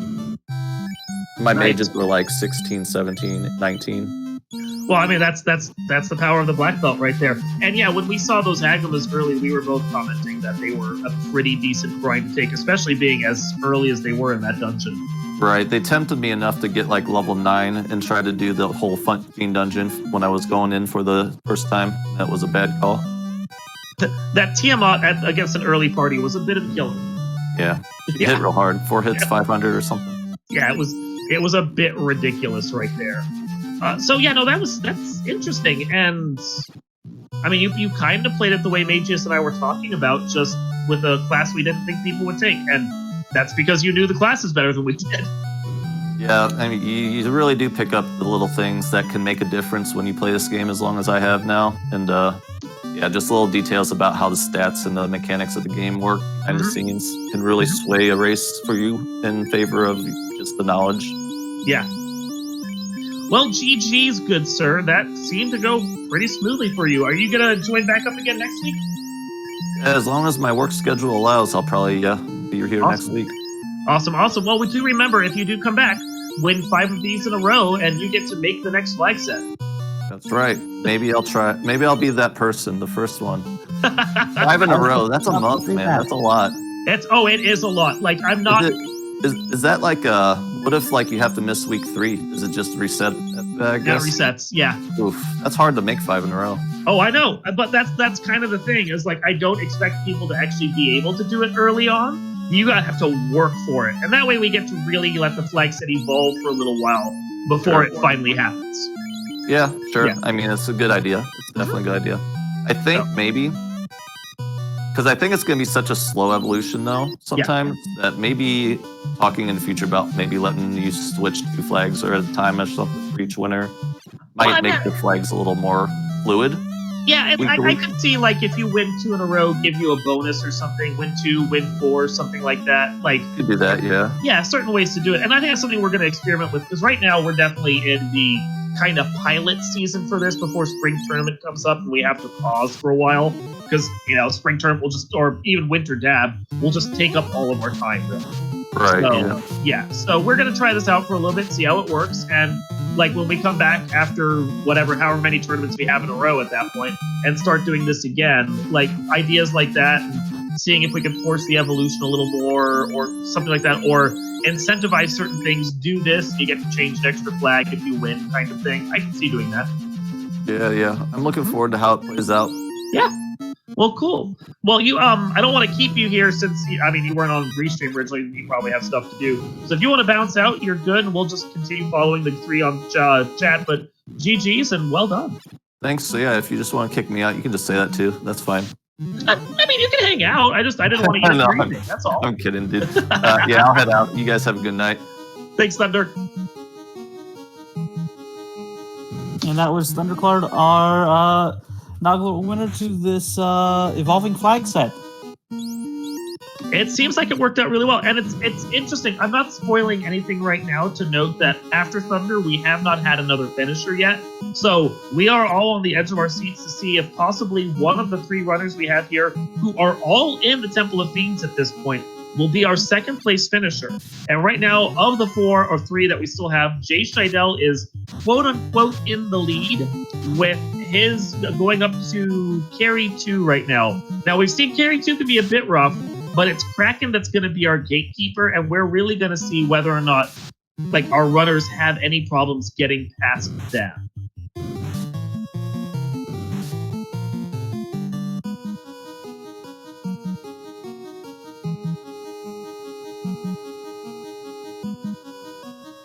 And as Classic Gamer notes, and I want to point out, Jay Scheidel is down their life caster at this point due to the fact that life was at level 4, so none of the characters they have can use it. Any character they lose right now is staying dead until they have to like wipe out and start again. That is an ouch. So Deadpulse has taken on Lich. Jay Seidel has managed to get past Carrie. And with the double melee fight party right now, Jay Seidel is in a decent position here. Concern is going to be certainly like whether or not they are able to get through this Kraken. Kraken, I think, is going to eat a lot of people. We've had, not counting Bert, who's had, I think, a glitch with his game and had to forfeit out, we've had 2 other forfeits so far, which tends to lead me to think that the Gatekeeper Kraken is giving people a lot of whacking.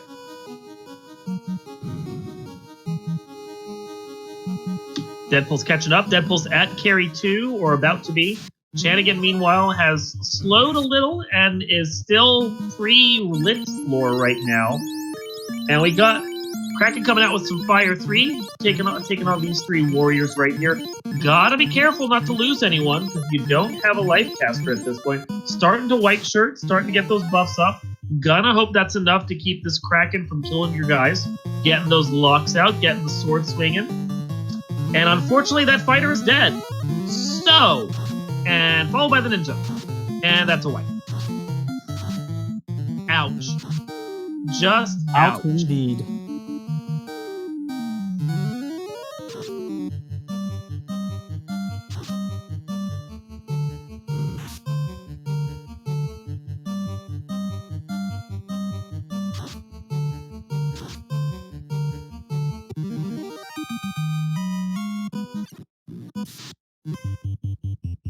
So we're now with Deadpool taking on Carry 2 right now.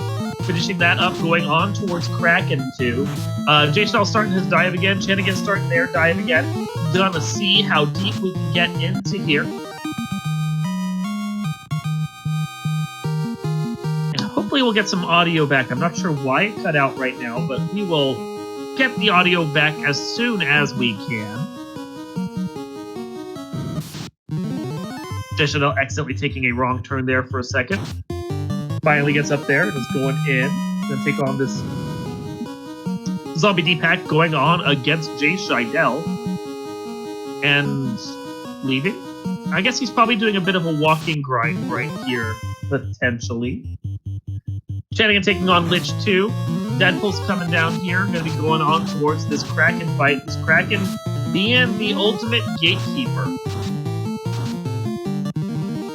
Good to hear that the audio is working. I'm not hearing it on my end, but that just might be the system. If it's working for you, that's all that matters. Working for me. So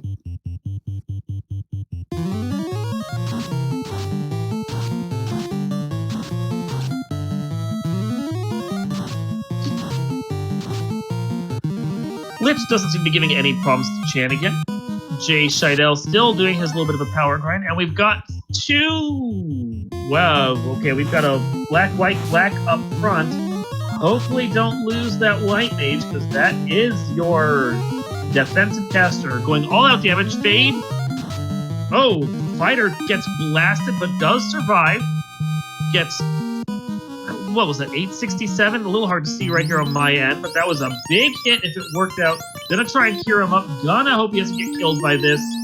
This Fire 3, oh, survives that. 4 hits for 178.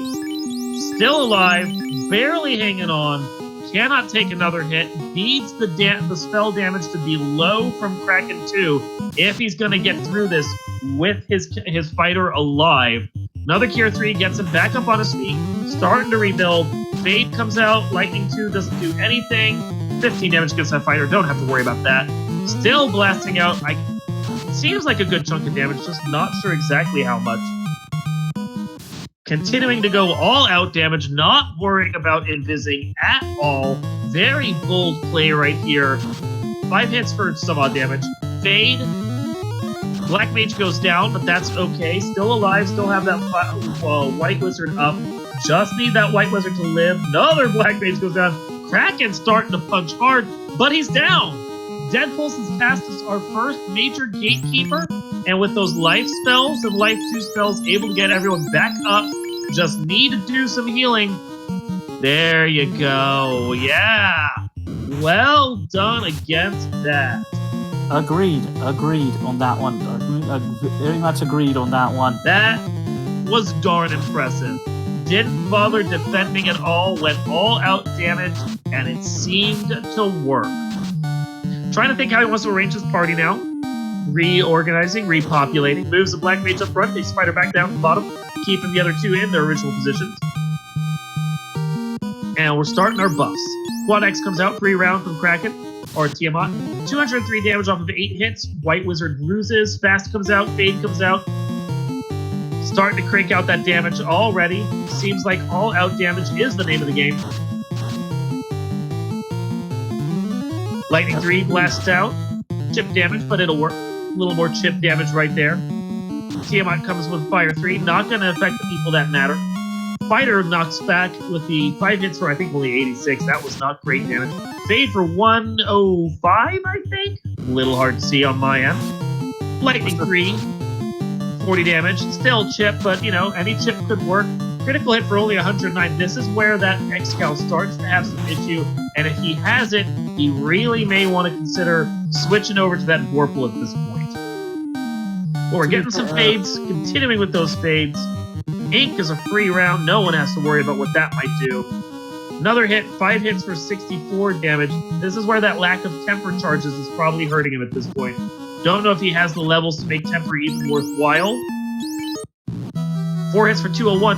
He could, in theory, survive this for a while. May want to throw a couple more ruses on that White Mage, though, at this point. Don't want that White Mage to die, because that's the only chance you're going to get anyone back up on their feet. Ooh, Crack kills that Black Mage. Now you're really in trouble, because if that Tiamat punches out, they're going to punch the White Mage. Oh, still alive. Just barely. You need a cure. Oh, wow. Tiamat is not playing now. Ouch. We got more chip damage. Really hoping that we can get through this. Inks are about the only saving grace we're seeing right here. But this is getting ugly fast. Come on, chip damage. Chip damage doesn't do it. Blaze puts the White Mage back on their knees. Another ink. Yeah. Wow, Tiamat has quite the script here. And Tiamat is down. Just fell over there at the end from all that chip damage.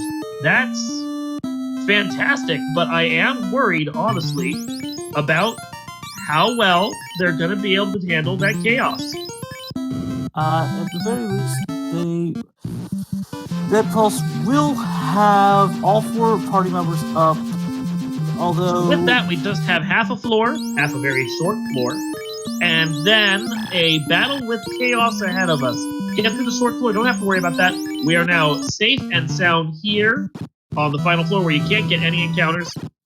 Check 1, check 2, check 3, and we're now into the chaos fight. Fasten the fighter. No white shirt I don't see on them, so this is going to be just another straight up, all out damage. Gonna have to hope that this chaos does not have a ton of absorb. Does have chip damage spells, but chip damage is okay in this particular matter. Casting fast. Hopefully they have lock. Don't have lock. Don't see lock on either of these. Lock would be very useful against these high evade bosses if we're dealing with that. But we do have fade. We do have chip damage. We are going to try and take him out our own way. 5 hits, 5 damage. That sucks. No critical hits. No likey. Going with the gutsy Brack call right there. Still not doing much with that sword. That sword swinger is basically useless right here. X-Cal is just not the weapon to use in this matter. And there is a nuclear. That is gonna put his mages on their knees. Brack. Fail. Fade. Decent damage. But that's gonna take out both of the black mages, and now we're low on fades. And 5 hits for 110 is about the best we've seen so far. Bear in mind, at 50 to 300% scaling on this chaos, with a nuke to follow. Ouch. Chaos can be anywhere from 1,000 health to 6,000. So there's a good chance this is not going to work well.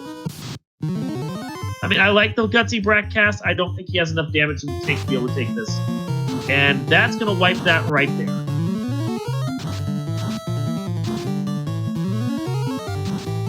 So with that, Dead Pulse has forfeited from the race, and we are going to see if they would like to join us for an interview.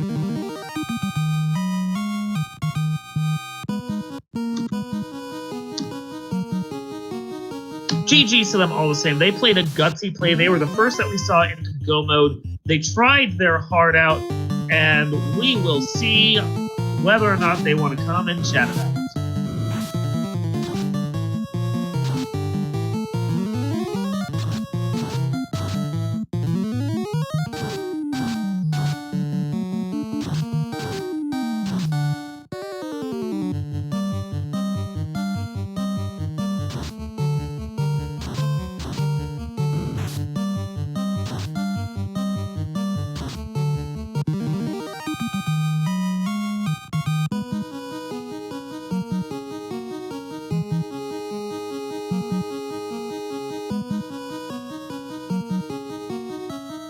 So at least with the 2 players still on stream that are going to try their best to get through this.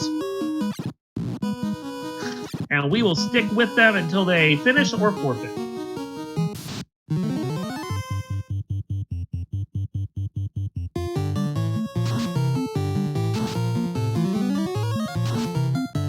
So we see Chanigan managed to get past that Kraken, gets an unlucky battle right here at the stairs, but they are now on the Tiamat floor. We're going to see if they're able to get through this as well.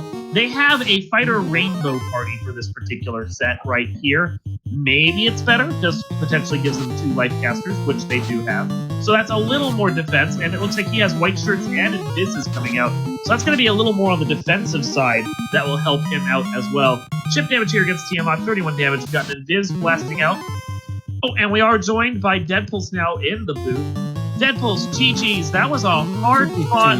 I know it's a forfeit, but that was still a hard fought. You did some guts plays there. Yeah, I tried to come out swinging, and I did like that I got into Topher really early, and I'm just like, you know what? Maybe. I mean, overall, I do have to say, what did you think about not having the floater? I was trying to gamble that it wouldn't be in a place that I didn't check. And honestly, I did forget about that until I left. And I went, you know what? It's probably not at the Oasis. And that's probably not the floater. Famous last words. It did work out for you, though. You are first runner, at least on stream, to make it into Topher. And I believe, would you say first runner over all Dark Moon, or... First runner into Topher? Well, we don't know where Thunder was, but considering his finish rate, I would assume that if you weren't in Topher before him, you were like neck and neck with them. Yeah, it kind of started with the play that I made to dive Earth and not go to the end because I knew that Fiend Shuffle was on, so that could have been Tiamat, and it was. So at least I made that call right. Yeah, there was some nasty early bosses. There were some nasty late bosses.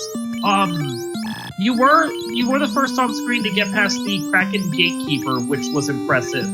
But it was Chaos. The Chaos just did not seem to care about your X-Cal. Yeah, I didn't find Temper, and I probably should have looked harder. And I'm like, you know what? I've got, what was that? 21 Fade charges. Maybe that'll get me through. Not against the nuclear chaos, unfortunately. We also did see where Temper was. It was level 8, locked in. What's that? It was level 8 in Gaia. Sorry, folks. Yeah, if you saw me, I could have gotten in Topher actually a lot faster, but I was checking chest, hoping for maybe like a Sun Sword 5 or an Ice Sword 5, something that rolled high that I might be able to crit on if I didn't promote. Sadly, we did not see anything really good, and best we have seen is that Vorpal. Yeah, I think you found that Vorpal, didn't you, Deadpulse? Yeah, I did. The Vorpal and I have a troubled relationship, though. So. Honestly, against that chaos, those crits might have helped. Do you know how much health Chaos had about? I haven't looked. We haven't seen anyone actually on screen finish them, so I don't have a clue. Fortunately, it does look as though Janigan has also forfeited at this point. So I'm assuming their Tiamat fight went poorly. It looks paused on my end, but I'm going to guess. And with that, we are probably looking at Jay Scheidel being the only one to try and finish this out. At least on screen for us. Yep. I have to ask, Deadpulse. Any thoughts on your party composition? How the Blurst classes affected your choices? Well, really, I was thinking about that red mage only having 6 magic, and then once I saw the fourth white mage having, the -4, I'm like, okay, I need more black magic. And with the magic, the chances of Nuke being in the first 4 were not very good. So I knew that Nuke was going to be later. It just so happened that Fade was level 1. So I guess I don't even remember what slot it was in, if it was red mage learnable. I think it was in slot 2. 2 or 4, I think, but Dark Moon will probably be able to answer that one. I can't remember. That was an hour ago. I do have to say that was a very interesting party composition. Did you possibly think about using a black belt at all? No, I mean... I didn't want to go to the Grindtails. I guess it's also the people that we're taking on. I mean, specifically Thunderclawed and Bert. They're very good runners, and if you stop and grind for 10 minutes, you're going to lose. So I was just trying to go fast. Interesting on that point, that was actually Thunder's strategy. He pointed out something to us, which I'm sure as you've gone through the Duckling boot camp, you would know, and I completely forgot. Despite the fact that the Black Belt had Black Mage Strength as their Malice, that doesn't affect their power at all. So he took a Black Belt and he sat on the Agma tile and grabbed 42. Yeah, that makes sense. Yup. So that was what carried him through this time. So, I mean, these flags are Black Belt friendly. Despite the fact that, we have the Black Belt nerfs on, they also have the benefit of, no real loose and no gear you have to really think about grabbing. You can just kind of pick up and go.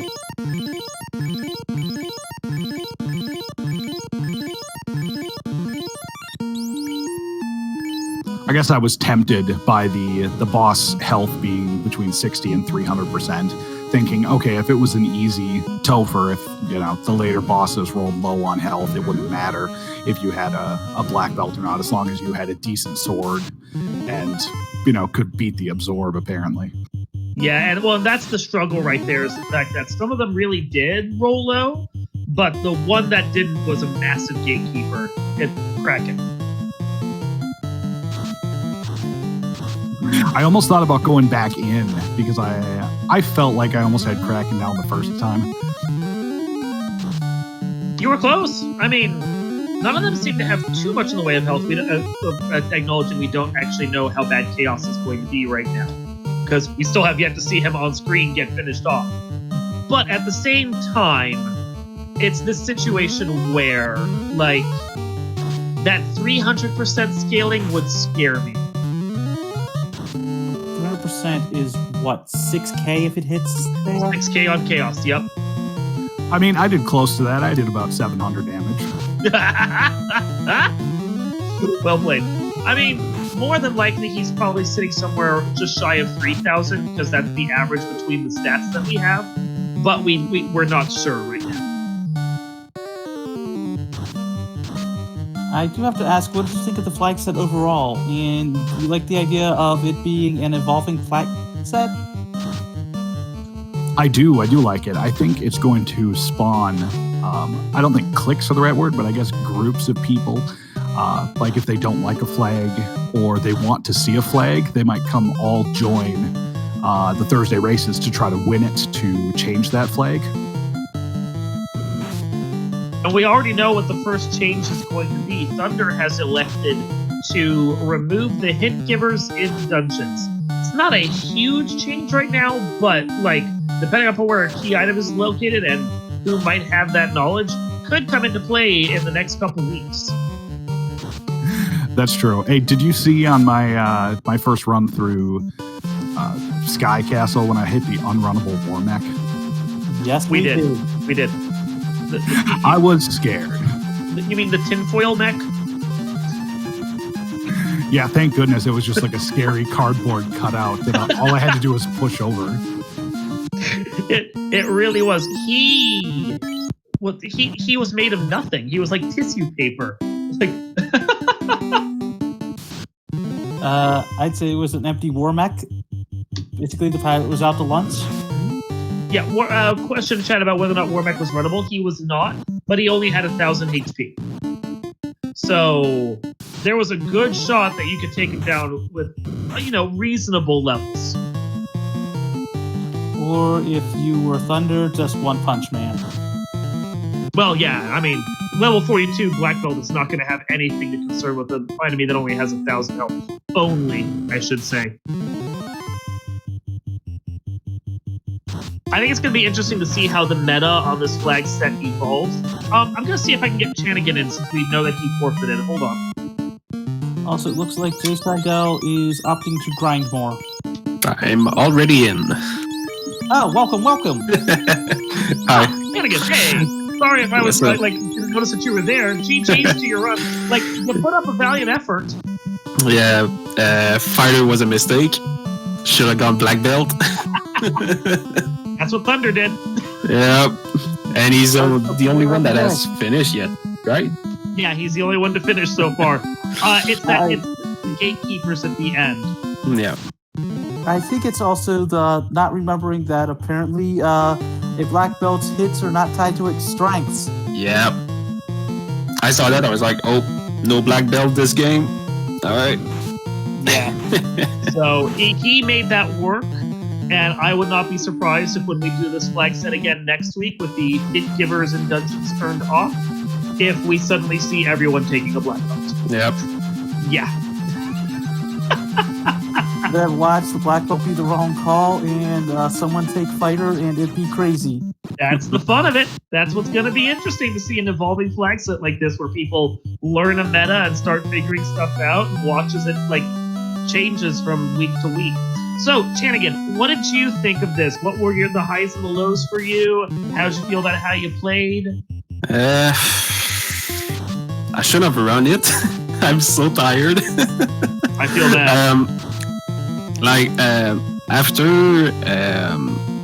After Garland, I went to Provoca, and whoops, it's not Provoca. So I misread the flags. Forgot that the towns were shuffled. And yeah, that was fun. We've all forgotten or misread flags at one point or another. But yeah, overall, never found the floater. No clue where it's at. We can check. It should be in the notes here in the channel. Hold on. The floater was at the Smithy. wharf. Yes, Oh, so he Smitty. had to get Okay. he had to get adamant from the bottle fairy. Was it bottle Okay. fairy? Yeah. Yep, bottle fairy. Yeah, that's the one of the last things I didn't do. Huh. But yeah, overall, was a hard seed. A lot of back and forth. But the better question is, did you have fun? Kinda. Kinda. Yeah, I'm They're not not used easy. to play fighter. I'm used to play black belt. I should have just trust my guts and go black belt. Today that would have worked out well. The Yeah. old thing. When in doubt, take a black belt. Because Yep. One Punch Man can always do the job. For sure. So just so you know, we have 4 players that are still in the race right now, including Jay Scheidel here on stream. I think Jay Scheidel is just checking tiles and trying to find something that's worthwhile to take. More than likely going through levels. Yeah, I think levels, like with the party that he has a decent party with a decent shot of getting through this, but what he needs more than anything are levels. Yeah, a little gear probably won't hurt either, but levels. Lots and lots of levels.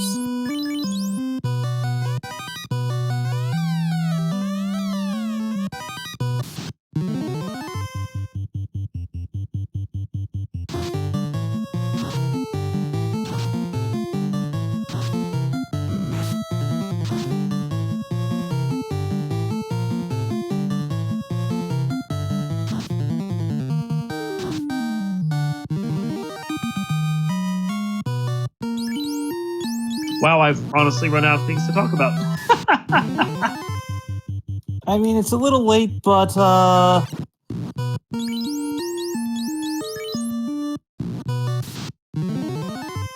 either way, we've got JSL just working on finishing it up on that one. I think a lot of us have enjoyed this one too. It has certainly been a lot of fun to watch. The chaos of these flags has made for an interesting experience, certainly.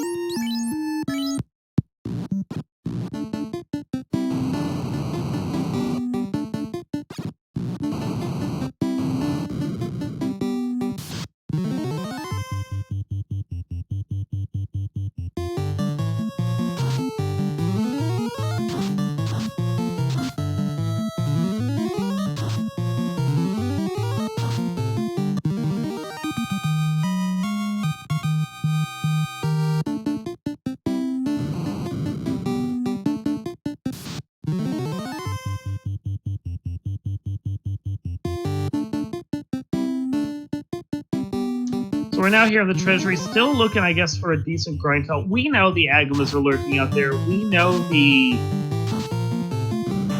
metal slimes are lurking out there.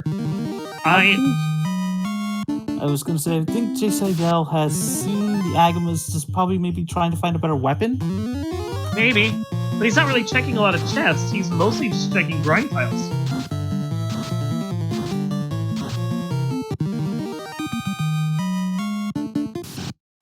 Apparently he's settling on this for right now. It's an interesting choice.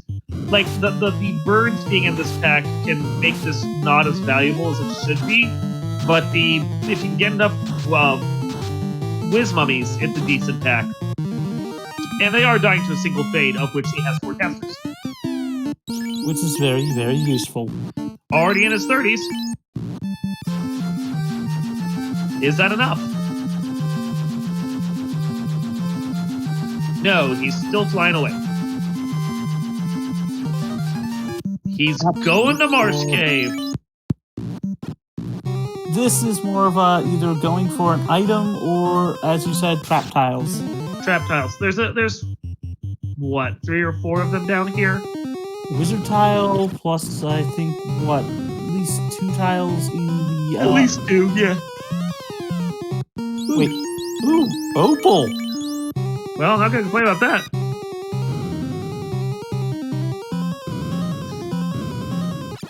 The random one-offs paying dividends.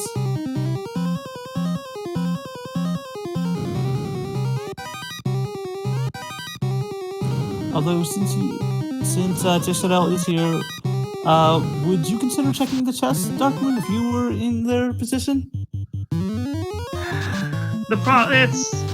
Their position is difficult. They've bounced out of Temple of Fiends a couple times at this point. They're kind of on the ropes. Like, I'll be honest with you, at this point, if the seed had punished me this much, I might have forfeited. So. Also, Frost Wolves.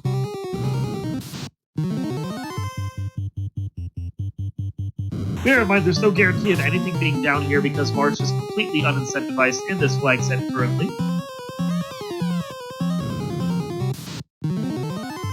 Mudgall. Decent grind. Okay, grind. For the levels that he's looking for, he could do better. 'Tis true. 'Tis true.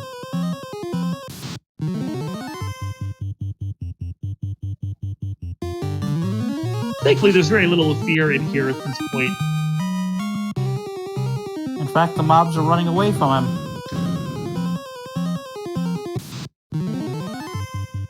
Starting to, yeah. That's the power of level 30. Ugh. Nothing here is worthwhile. I would go back to the Agamas personally. That's gonna be your best, I think. Just maybe if you're gonna stick through this, grind 2 of your guys up to 40, your 2 warriors, and then maybe just take the knight all the way up to 50, and just be done with it. Looks like opting to check treasures, though. He probably still wants a better sword. I think we'd all like a better sword in this type of a seed. And finding a better sword. Well, we have sword we have 3 Excals. I'm not sure if I'd call at this point an Excal a better sword. Stole my joke there, but either way, yep. So opting for looks like ordeals. No. Yeah, maybe he didn't reveal Sky.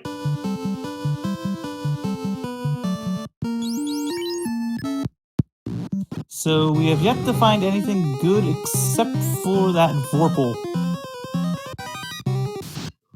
Vorpal is the best sword that we have found so far for the end game.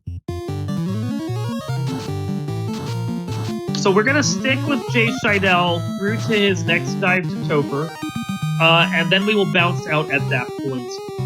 If win or lose for him. What happens if he decides to enter and then exit out and then re-enter? We'll give him his first real dive. Okay. Gotta be fair, he's on Restream. We want to give him a chance to try and take this party he's building and do one more shot at it. But win or lose, we will probably cut stream after that. Also, Classic Gamer pointing out in chat, a katana wouldn't be half bad, as I believe that Jason does have a thief, if I recall. He's got a ninja. No guarantee we're gonna find a katana in this flag set, but yeah, it'd be great if we had one. Or a usable katana at that, as it might roll in the negatives. Any katana is usable at this point. Very true. Very true. I mean, we're talking about ninja with hit fixes on, and the fact that katana is like a Vorpal plus. Even a -2 katana is still a good sword in the hands of that ninja.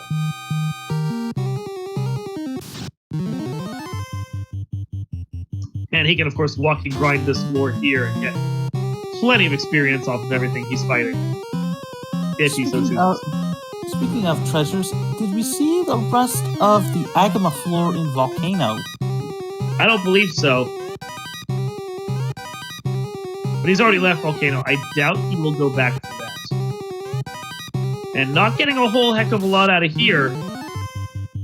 This was kind of awful. Picking up a few levels, though.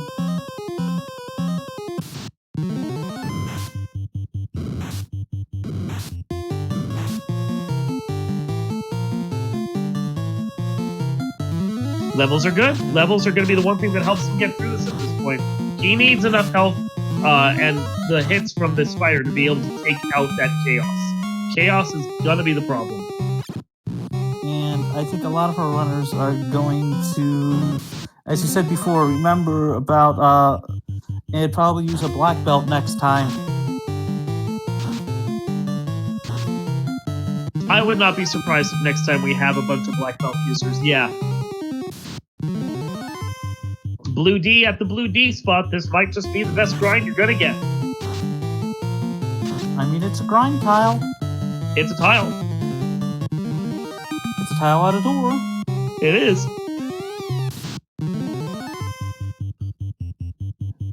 And here's a good question. There is a hint NPC in here. If you go all the way to the floor before the maze, do you actually check the NPC hint tile there to see if it actually gives you a beeline on a good weapon? If you remember, I think the only downside would be the fact that more than likely it's just going to tell you an item you already know. Well, than likely. But it's the you're here, why not type play, I guess. I guess, yeah.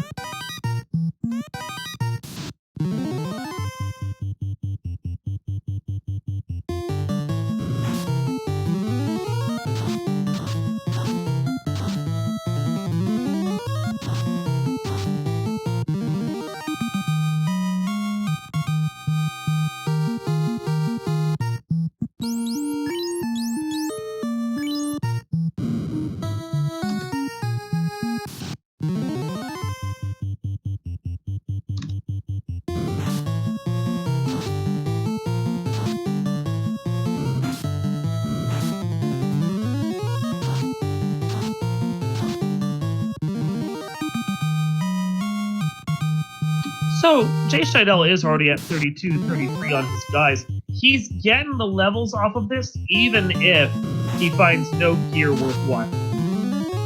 I believe. I think his knight is actually swinging a vorpal. That looks like a blue blade. I believe we did see a ribbon here, but it's been a while since. There is. It's in the top. It's in the top 4-pack on floor 3. Then, at the very least, he will be picking up a ribbon. If he clears this whole place out, yeah. Oh, no, I'm sorry. It was here. My bad. Unless there's one up there, too. Either way, remembering to pick up that ribbon.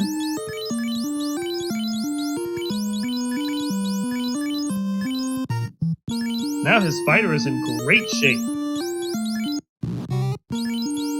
And he's out. Piecing out. Yeah, well, I can't blame him for that.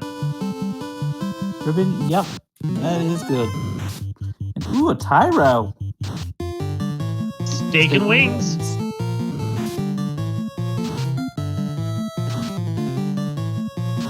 We take those. We take those. Especially this late at night. Midnight snack, I guess? Woof, yeah. No, it is definitely a late night platter here for us East Coasters. Too true. Too true.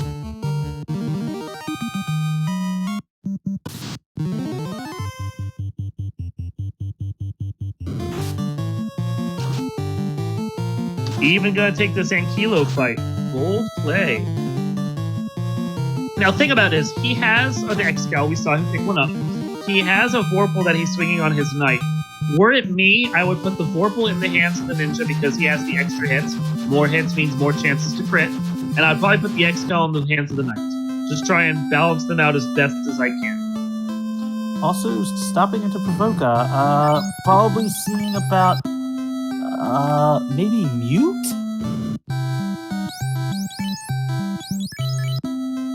As I could see going for extra Mute, maybe. Magic just sucked here. I think he was just hoping there was something and there's nothing. Yeah, most likely. I think Expert was level 7 or 8 as well.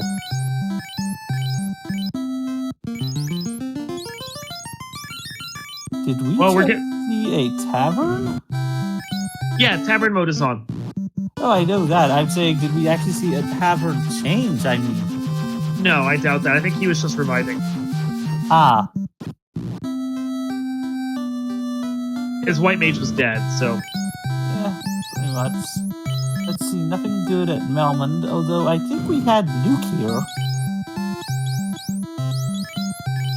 Here too, yay! And Fog too. But here's the big winner here. That Nuke is not worrying about it. Maybe he already has it. Not sure on that one. But flying over to Onrak. No weapon shops here, but maybe a spell he's looking for. Spells, yes. We have Stop and Zap. But Expert and Heal.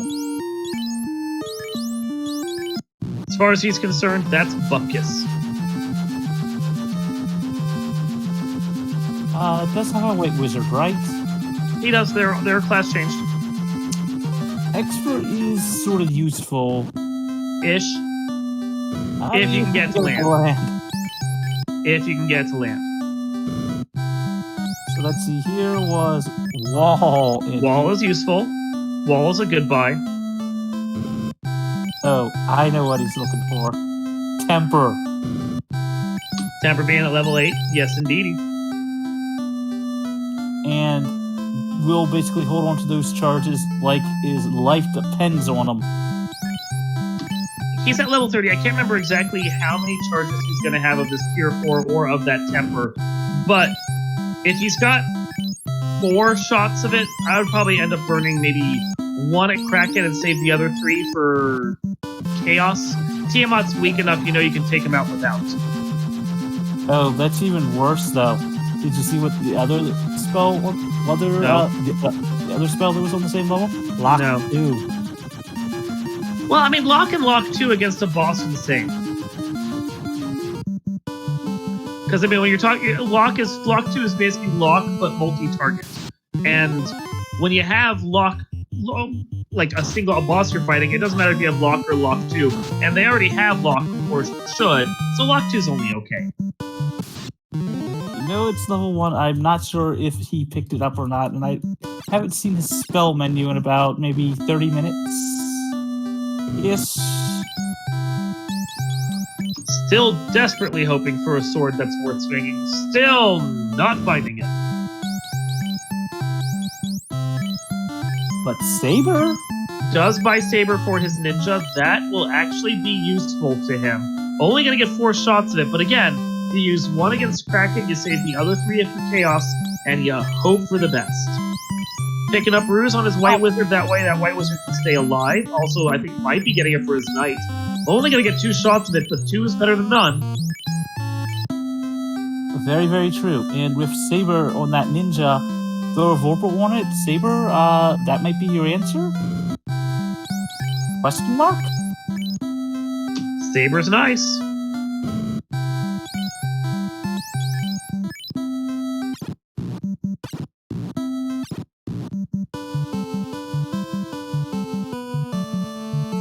So where will Jay Seidel go next?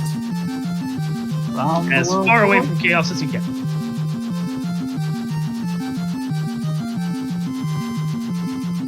Let's see, going to Corneria? Save and restock, maybe. He's full on health pots. Better weapons. Catclaw -2! Catclaw -2! Ice Sword +1 though. But,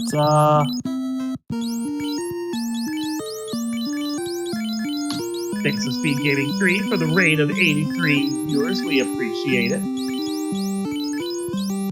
yep, welcome to you all. By the way, what is the crit on the Bane Sword?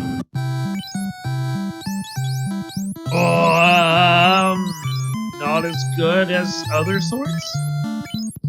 Just asking because he does have a Bane Sword +3, so damage on that one might be an option.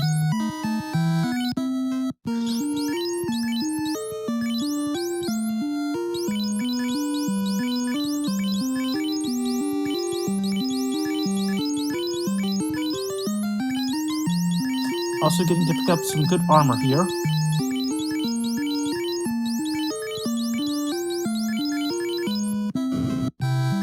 Just doing the last of his buys, really want to get himself to the position where he's set to roll. I mean, if he can't outright just win the damage race, the ability to actually just tank damage is always a thing, too.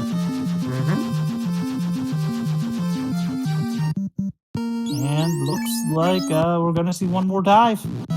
So question in chat, what happened to Deadpool's Burt Reynolds and Chanigan? They all met nasty fates here in the various dungeons, and unfortunately had to flee.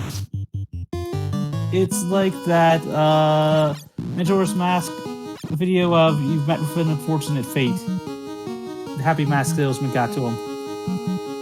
But with his equipment situation better, with his spell situation better, with his level situation looking much better, Jay Scheidel, of all the people we have had on screen, is currently in the absolute best position to be able to get through this Temple of Fiends. If anyone can do it, Jay Scheidel is the one to do it for us, and we're going to stick around for this dive here, win or lose. So has second been taken yet?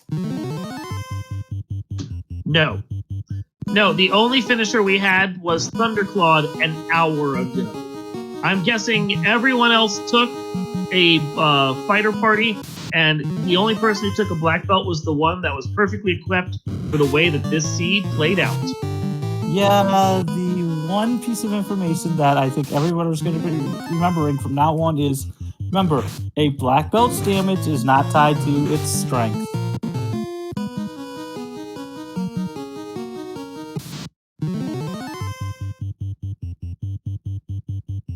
Why was the seed so brutal? We have from chat. And I apologize if I'm going to butcher your name, and I know I'm butchering your name. Kin10 asks that particular question right there. And the answer is simply that the gatekeepers of Kraken 2 and Chaos 2, or Chaos 2, Chaos, Kraken 2 and Chaos were bad enough that you desperately needed way more damage than the swords they had available were cranking out. So it was the right mix of bad weapons with bad bosses. And a lot of health for those bosses. At least we think so for Chaos. We know that Kraken 2 does have health, though. Well, so far we haven't seen a single on-stream runner manage to do even 1,000 damage to Chaos yet. So he's high absorb, he's fairly high evade, and even if he rolled low on his health, he's still bad enough that we haven't gotten to that yet. Lich went down easy as we expected him to. Carrie should meet a similar fate, so long as she doesn't back row the white mage. She'll meet a terrible fate. Taking the ribbon off of his fighter, a bold choice right there. But so far, I don't think we've seen much in the way of instant death spells from these fiends, so it's probably a safe bet. 4 hits for a bunch of damage, 6 hits for basically nothing, fasting the fighter, well, the knight, I should say, and a fade for 242 damage. Yeah, his fighter's cranking out good damage, but at the level that ninja is at right now, he needs to be swinging something better than the sword he has in his hands. That ice sword, not good enough for him. He needs to be cranking out with a Vorpal, with the X-Cal in the fighter's hands, just to provide, basically be a blade of meat shield, and maybe occasionally swing a pokey thing. To be fair, that fighter does have nearly 800 HP.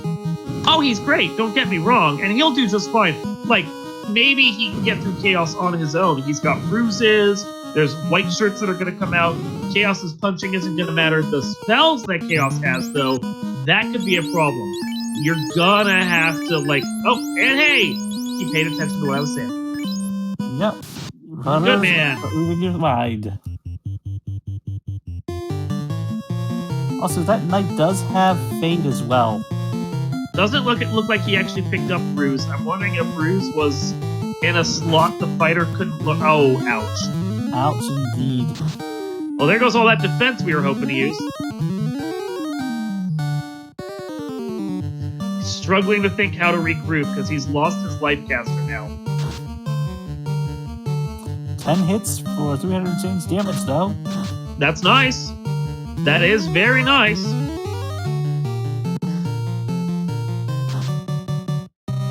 Eight hits for 373. Fade coming out for 152. Lit 2 coming out for a little bit of damage. As long as Kraken decides to continue throwing magic, we are happy. We saw one hit destroy that white mage. Of course, he went right for the white mage because that's what Kraken does. It's Kraken. He loves to crack things. But we're starting to get those locks out as well. That's going to help us immensely.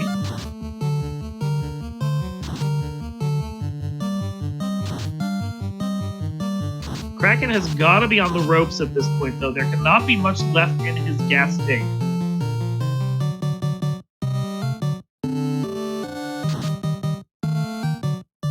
And I was right. There we go. So we're past that.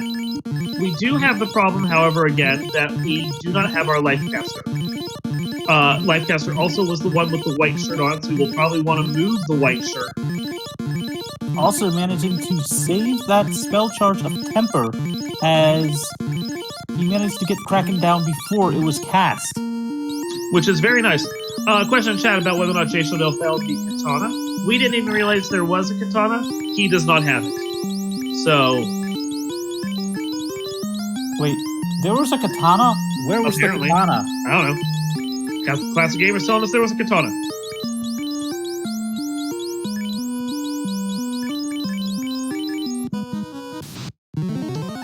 So with that, we have our 3-man party set and ready to roll. And we are now moving on to Tiamat.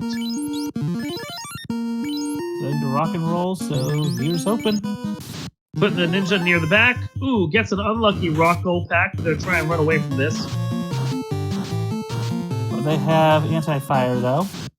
Classic Gamer telling us that Will Bloodworth, who's now running this flag because it's funny, found a katana on his stream. So there's a katana out there somewhere. Do you happen to know where he found it? Accidentally fasted the white mage. Not gonna help when they're kissing dirt. Very true, very true. He only has 2 fast casts left as well. That... Oof. Oof. Oof.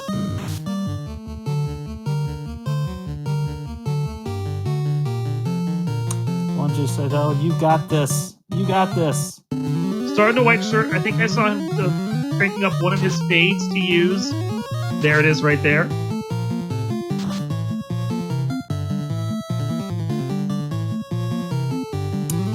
Now it's starting to lock. Gonna try and lock this Tiamat down because, yeah, they had a lot of... oh, yeah, there you go. Already starting to get those hits really cranking out now. Good to see. Classic Gamer saying, apparently Earth 2 had a katana. So how we missed that? Interesting.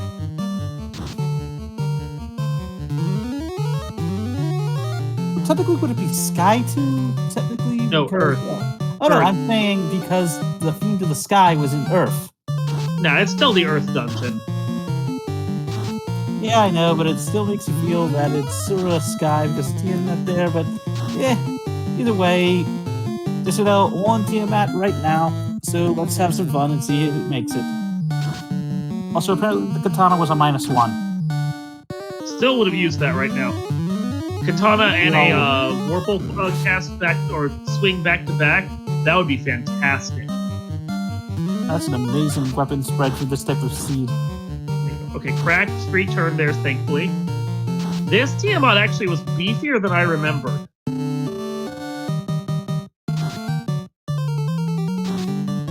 Oh no! God! Oh no! Opting for a temper charge.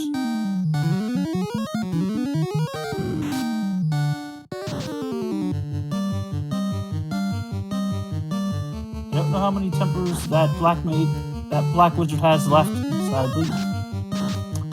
Oh God! What a nuke! Well, we're now down to 2 people. Hold A and pray. Ink though free turn. Here 4, that was just brutal. But And of course, now you get through. Oh. But you gotta try. You gotta keep going. You gotta try.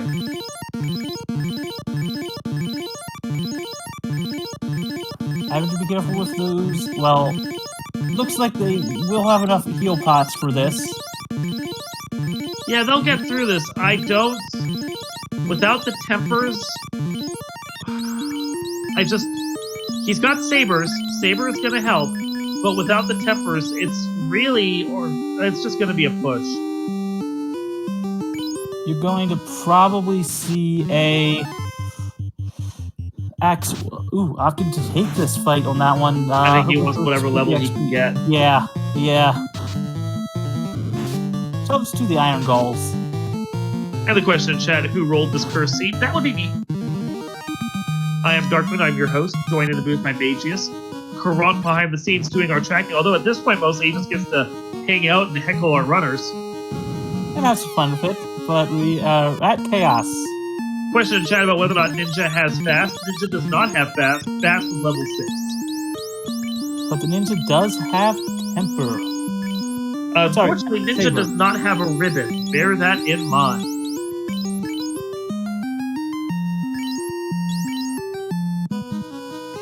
So let's see if JZL can get this done. Gonna bust out a white shirt. Gonna bust out a saber. Saber up. Punch. Of course. Immediate punch for the white shirt can even come out. Because Chaos isn't. Gonna fit white shirt. Got a saber again. Nuclear to follow. Ouch. Chaos is not playing around. He knows that Ninja's a danger. He wants it dead. He was hoping for a crit loop. Gonna try locking now.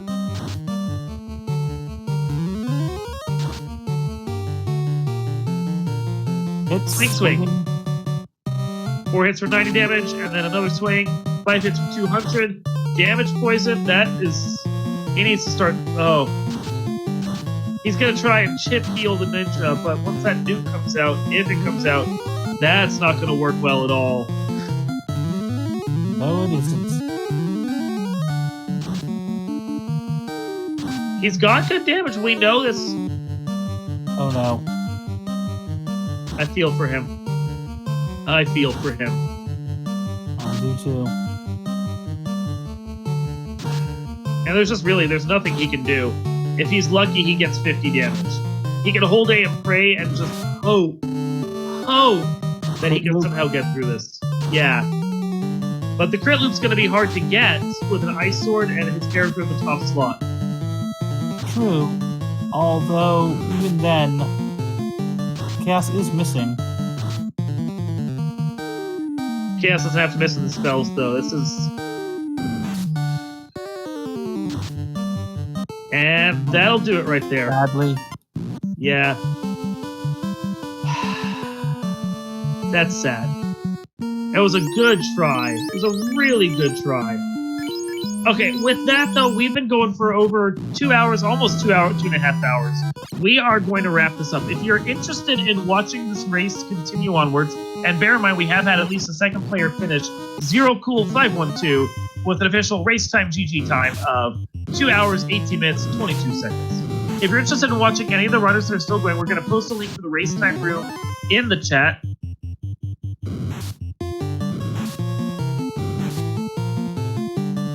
I'll also say if you're interested in seeing one of our veterans, Will Bloodworth, try to tackle the seed to see how they handle this, guess you could call it a monstrosity. You could go, you can also check that one as well. It rolled a little bad, but we have had winners, and that makes me feel good about this. So if you're interested in watching them, feel free to use the link in the chat.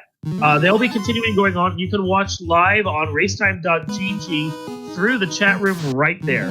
We hope you do decide to go and watch and hang out, cheer our runners on. Meanwhile, if you like what you saw here, even if this was a bit of a monstrous seed right here, just a little bit, the feeds rolled up, the weapons rolled down, and it just became a perfect mix of rando, gonna rando. So if you like what you saw, though, feel free to come join us at FinalFantasyRandomizer.com. You can find the randomizer there, along with the Discord and the development Discord for the community. And, not every seed is going to be this bad. This one just was a very good DD black belt seed. Our winner, who finished an hour ago over that, managed to take a BB and get it through, and the rest of them have been struggling ever since. So yeah, come join us, come have fun, come train up in the randomizer and join us, play a game or a seed that isn't quite as bad as this one.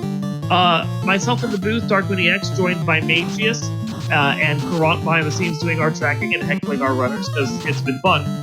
We want to thank you for watching. Magius, do you have any final thoughts? Here's hoping this evolving flag set evolves into a good steed next week for our runners. Yeah. We'll let someone else roll the next one. I want to thank you for watching. We appreciate you guys tuning in. And, come watch us again. We've got more stuff going on all week. And the next of the Duckling races is going to be on Monday on 3 channels, Randomania, SpeedGaming, and RPG Limit Break at 9 o'clock. Cheer them for their second of their 4 games in the tournament for the Ducklings. And until next time, thank you for watching, and we will see you then.